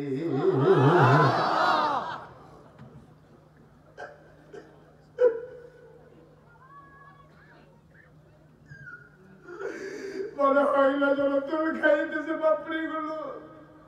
আস্তে করে বাচ্চারা চোখের পাতা খুললেন, বাচ্চারা আমার দিকে তাকালেন। আমি তো আগ থেকেই তাকিয়ে আছি, সেও আমার দিকে তাকিয়ে আছে। চার চোখের মিলন হয়ে গেল, সেও চোখ ফিরায় না, আমিও ফিরাই না। হঠাৎ করে সে কি মনে করলো বুঝলাম না, ছোট্ট শিশু ঠোঁটের কোনাটা বাঁকা করে আস্তে করে একটা মুচকে হাসি দিল। হাসিটার সাথে সাথে আমার মনে হইল আমি হালিমার কলিজারা যেন দুটা ভাগ হয়ে গেছে।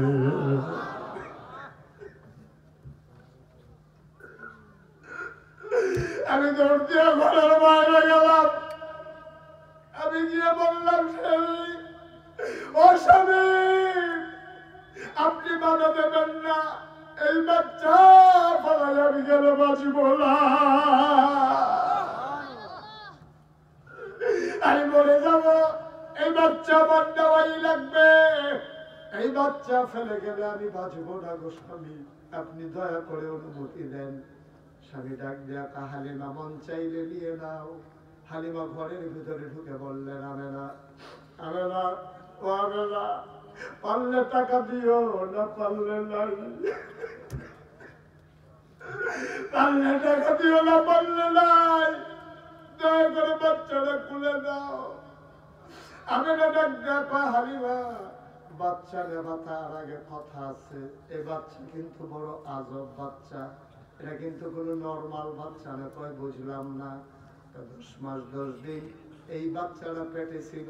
খোদার কসম, বাচ্চা পেটে আসলে মায়েরা খাইতে পারে না, বমি হয়, ঘুমাইতে পারে না, কিন্তু আমার বাচ্চা 10 মাস 10 দিন পেটে ছিল, আমি টেরই পাই নাই আমার পেটে যে একটা বাচ্চা আছে। একটা পিঁপড়া কাপড় দিলে আমি টের পাই আমার বাচ্চা যেই দিন দুনিয়াতে আসবে, একটা পিঁপড়ার কাপড়ের মতো আমি টের পাই না।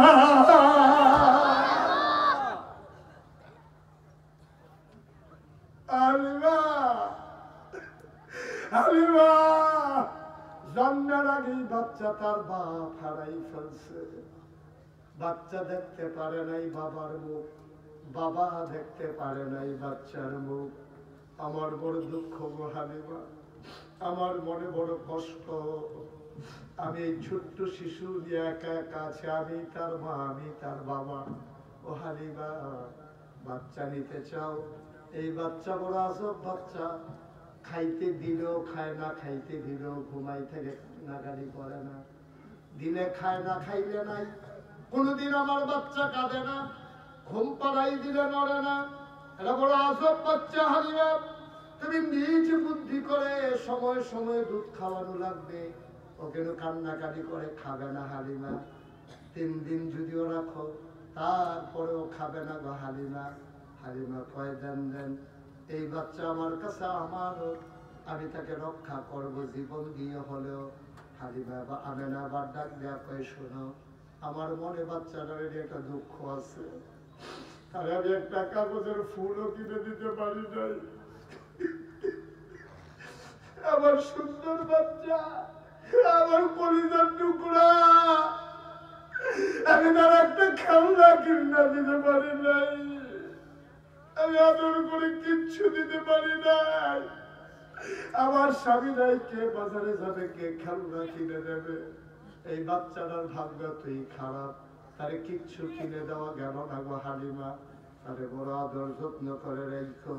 শোনো শোনো শোনো, একদিনের ঘটনা শোনো। আমি বাচ্চাটারে ঘুম পাড়াইয়া হাম্মামে ঢুকেছি গোসলের জন্য। গোসলখানায় গোসল করতে ঢুকলাম, আমি গায়ে পানি ঢেলে দিয়েছি। হঠাৎ কানে আওয়াজ আসলো, কি যেন ঘরের ভিতরে নড়াচড়া করে। আমি চমকে উঠলাম, থমকে দাঁড়ালাম, আশ্চর্যান্বিত হয়ে গেলাম। আমার মোহাম্মদ ঘুম পাড়াই দিলে নড়ে না, তাহলে আওয়াজ কিসের? ভয় ঢুকে গেল অন্তরে। তাড়াতাড়ি জানালা খুলে ভিতরের দিকে তাকাইয়া দেখি আমার মোহাম্মদ হাত নাড়তেছে, পা নাড়তেছে, খিলখিল করে হাসতেছে, আর কি যেন আকাশের দিকে ধরতে চায়। হাসে আর কি যেন ধরতে চায়। আমি চিন্তা করলাম, কখনো তো মোহাম্মদ এমন করে না, কি ধরতে চায়। আমি আবার তাকাইয়া দেখলাম আমার মোহাম্মদরে আমি খেলনা কিনা দিতে পারি নাই। আমার আল্লাহ তারে খেলনার বাকি রাখে নাই। আমার মোহাম্মদের খেলনা আমি দিতে পারলাম না, কিন্তু আমার আল্লাহ ঠিক ঠিক তার খেলনার ব্যবস্থা করে দিয়েছেন। আমি তাকাইয়া দেখি আমার মোহাম্মদের মাথার উপরে আকাশের চাঁদ আর তারাগুলো খেলনা হয়ে কাছে চলে এসেছে। মোহাম্মদ ধরতে চায় আর খেলনাগুলো মাঝে মাঝে হারিয়ে যায়। আমার মোহাম্মদের জন্য আমার আল্লাহ আকাশের চাঁদ আর তারাগুলোরে খেলনা বানাই দিছে। ও হালিমা, এই বাচ্চা বড় আজব বাচ্চা। আমেনা কয়, হালিমা কয়, দাও দাও দাও, বিসমিল্লাহ বলে আমার আমানত আমার খুলে দাও। আমেনা খুলে দিলেন, হালিমাও কান্দে, আমেনাও কান্দে। হালিমা কয়, খোদার কসম, আমার বুকটা ছিল শুকনা। আমার ছেলে আব্দুল্লাহ তায়েফ থেকে মক্কায় আসতে বারবার বুকের ভিতরে চুষণ মেরেছে, একটা ফোঁটা দুধ পায় নাই আমার ছেলে। যেই মাত্র মোহাম্মদকে বিসমিল্লাহ বলে খুলে নিলাম, আমি টের পাইলাম আমার শুকনা 2টা বুক দুধে ভরপুর হয়ে গেছে।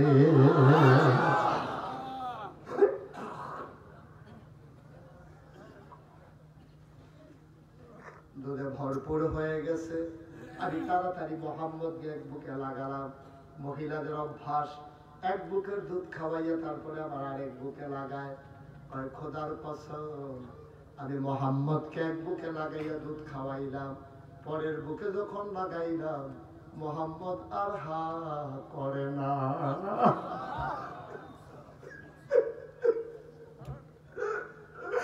মোহাম্মদ আর বুকে মুখ লাগায় না। আমি আশ্চর্য হয়ে গেলাম, এই ছোট্ট বাচ্চা এক বুকের দুধ খায়, এক বুকের খায় না কেন? আমি তো বুঝি নাই। আমি ঘরের বাইরে দৌড়ে আসলাম, এসে বললাম, স্বামী ওঠ, ছেড়ে দেন তাড়াতাড়ি। তার আগে আব্দুল্লাহ আমার কোলে একটু দেন, মোহাম্মদকে আপনি ধরেন। আমার স্বামীর কুলে মোহাম্মদকে দিয়া আব্দুল্লাহকে কুলে নিলাম একটু দুধ খাওয়ানোর জন্য। আমি আবার আরো অবাক হয়ে গেলাম, মোহাম্মদ যেই বুকের দুধ খাইছে আব্দুল্লাহ এই বুকে মুখ লাগায় না, মোহাম্মদ যেই বুকের দুধ খায় নাই আব্দুল্লাহ সেই বুকে চপ চপ করে দুধ খায়। আমি বুঝি নিলাম আমার এই মোহাম্মদ যেমন তেমন মোহাম্মদ না, তার ইনসাফ সে শিশু বয়সে প্রমাণ করে দিয়েছে। দুধ ভাইয়ের সাথে যেন ডিল হয়ে গেছে, চুক্তি হয়ে গেছে, ভাই আমরা কারো অংশে কেউ হাত দেব না, আমার বুকের দুধ আমি খাবো, তোমার বুকের দুধ তুমি খাবা। সুবহানাল্লাহ বলবেন না? তিনি এমনি বিশ্বনবী হয় না, সেই জন্মের পরে দুধ খাওয়া অবস্থায় তিনি প্রমাণ করে দিয়েছেন ইনসাফ কারে হয়। আজকে বাংলাদেশে গোটা বিশ্বে ইনসাফের জন্য তোমরা মানবাধিকার কমিশন করো, তোমরা জাতিসংঘ করো, তোমরা রেড ক্রস রেজিস্ট্রেশন করো, মানুষের সহায়তার জন্য ইনসাফ কারে কয় তোমাদেরকে শিখতে হবে আমার শিশু নবীর কাছে, ঠিক কিনা বলো? আমার দুধের বাচ্চা নবীর কাছে শিখতে হবে ইনসাফ কারে কয়। আজও আবার নতুন করে প্রমাণ করে দিতে হবে, আজকে যখন বাংলাদেশ নিয়ে গভীর ষড়যন্ত্র হচ্ছে, আমার ইসলাম নিয়ে যখন ষড়যন্ত্র হচ্ছে, প্রমাণ করে দিতে হবে কর্ডোবাকে সভ্যতা শিখিয়েছি আমরা, স্পেনকে সভ্যতা শিখিয়েছি আমরা, পুরো বিশ্বকে সভ্যতা আমরা শিখিয়েছি, আমাদেরকে যেন কেউ সভ্যতা শিখাতে না আসে, ঠিক কিনা বলো?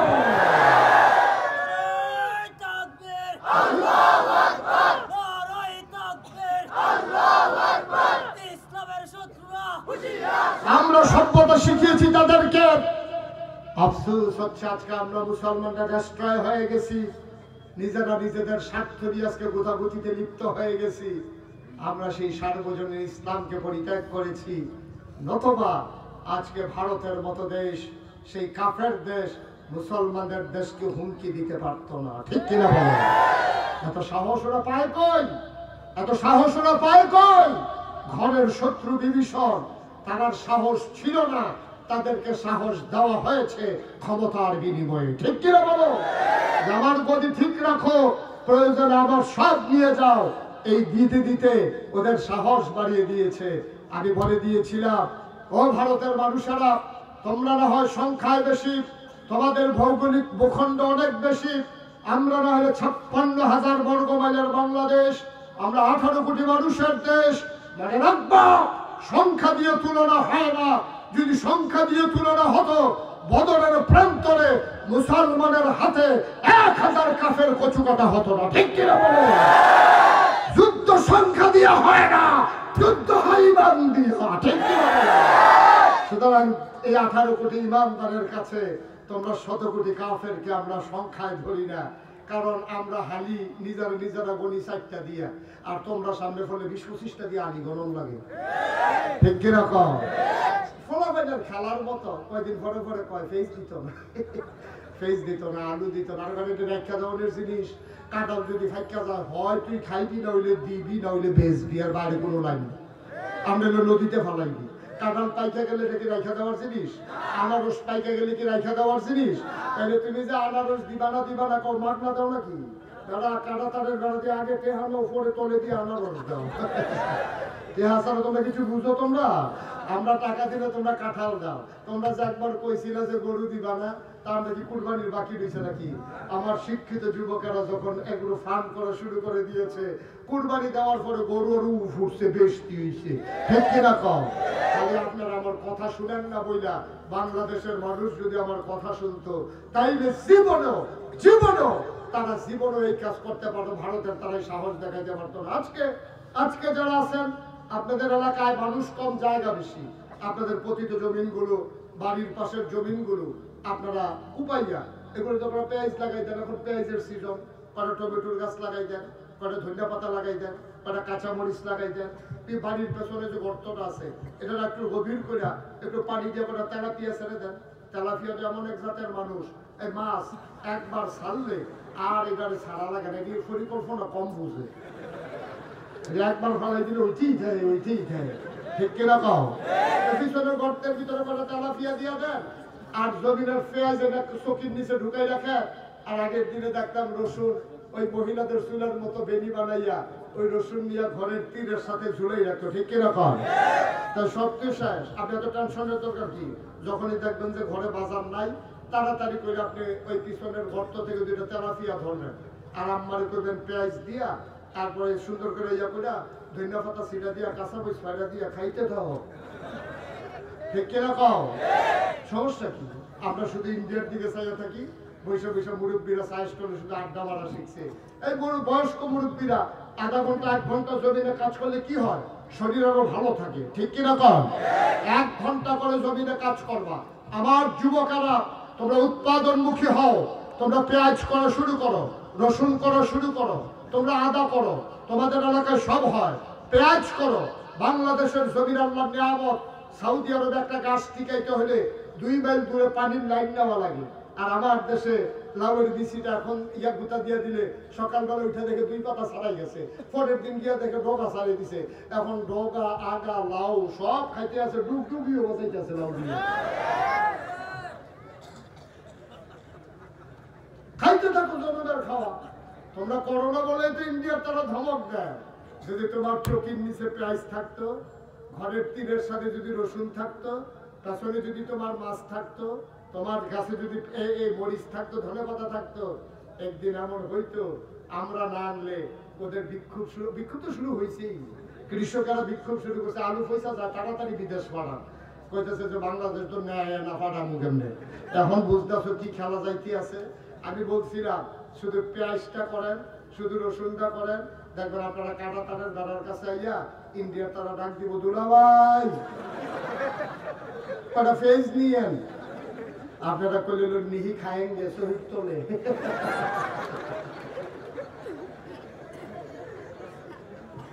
শুধু পারলাম না আপনাদের জন্য, আমরা 18 কোটি মানুষের 36 কোটি হাত যদি আজকে স্বাবলম্বী হয়ে যায়, আজকে যদি উৎপাদনমুখী হয়ে যায়, সামান্য কয়েক বছরের ব্যবধানে আমার বাংলাদেশ হবে বিশ্বের অন্যতম অর্থনৈতিক শক্তিশালী একটা দেশ। কোনোভাবে তারা আফগানিস্তানকে দমিয়ে রাখতে চেয়েছিল। তালেবান যখন ক্ষমতায় এসেছে, আল্লাহ তাদের জমিনের দরজাগুলো খুলে দিয়েছে। খনিজ সম্পদের আজকে তারা ভরপুর হয়ে গেছে। ডালিমের কারণে ডালগুলো আজকে ভেঙে ভেঙে পড়ছে। আজকে প্রমাণ হয়ে গেছে, মুসলমানদের হাতে যখন জনপদ চলে আসে আর আল্লাহর আইন যখন কায়েম হয়ে যায়, আল্লাহ তাবারক ওয়া তাআলা বান্দার জন্য তার আসমান আর জমিনের দরজাগুলো খুলে দেয়, ঠিক কিনা? আসুন সবাই মিলে 5 আগস্টের পরে আমরা শপথ নিই, আজকে আবার এই বাংলাদেশকে স্বাধীন সার্বভৌম বাংলাদেশে কেউ রাজা হবে, কেউ প্রজা হবে, এটা আমরা মেনে নেব না। আমরা সবাই প্রজা, আর রাজা হলে আমরা সবাই রাজা, ঠিক কিনা বলেন? আমরা সবাই হয় রাজা হব, নয় প্রজা হব। আমরা কেউ ধনী কেউ নির্ধন, আমরা এমন থাকতে চাই না। আসুন সবাই মিলে সমকাতারে এসে আমার দেশকে ভালোবাসি, আমার ইসলামকে ভালোবাসি। আমরা সবাই মিলে দেশকে এগিয়ে নিয়ে যেতে চাই। আমরা চিৎকার করে জানিয়ে দেই, 18 কোটি হাত মানুষের 36 কোটি হাত কর্মক্ষম হোক, কর্মযোগ্য হোক এবং কাজের প্রতি ঝাঁপিয়ে পড়ুক। আড্ডায় আড্ডায় আর একটা মুহূর্ত সময় কাটাতে চাই না। সবাই মিলে জানান দিয়ে দেই, মুসলমানরা ছিল, মুসলমানরা আছে, মুসলমানরাই থাকবে ইনশাআল্লাহ, ঠিক কিনা বলেন? সবার জন্য দোয়া করা লাগবে। মাশাআল্লাহ, ঘোষণা দিয়ে দেন। একটু বসতে হবে, 1 মিনিট, 1 মিনিট। ছেলেরা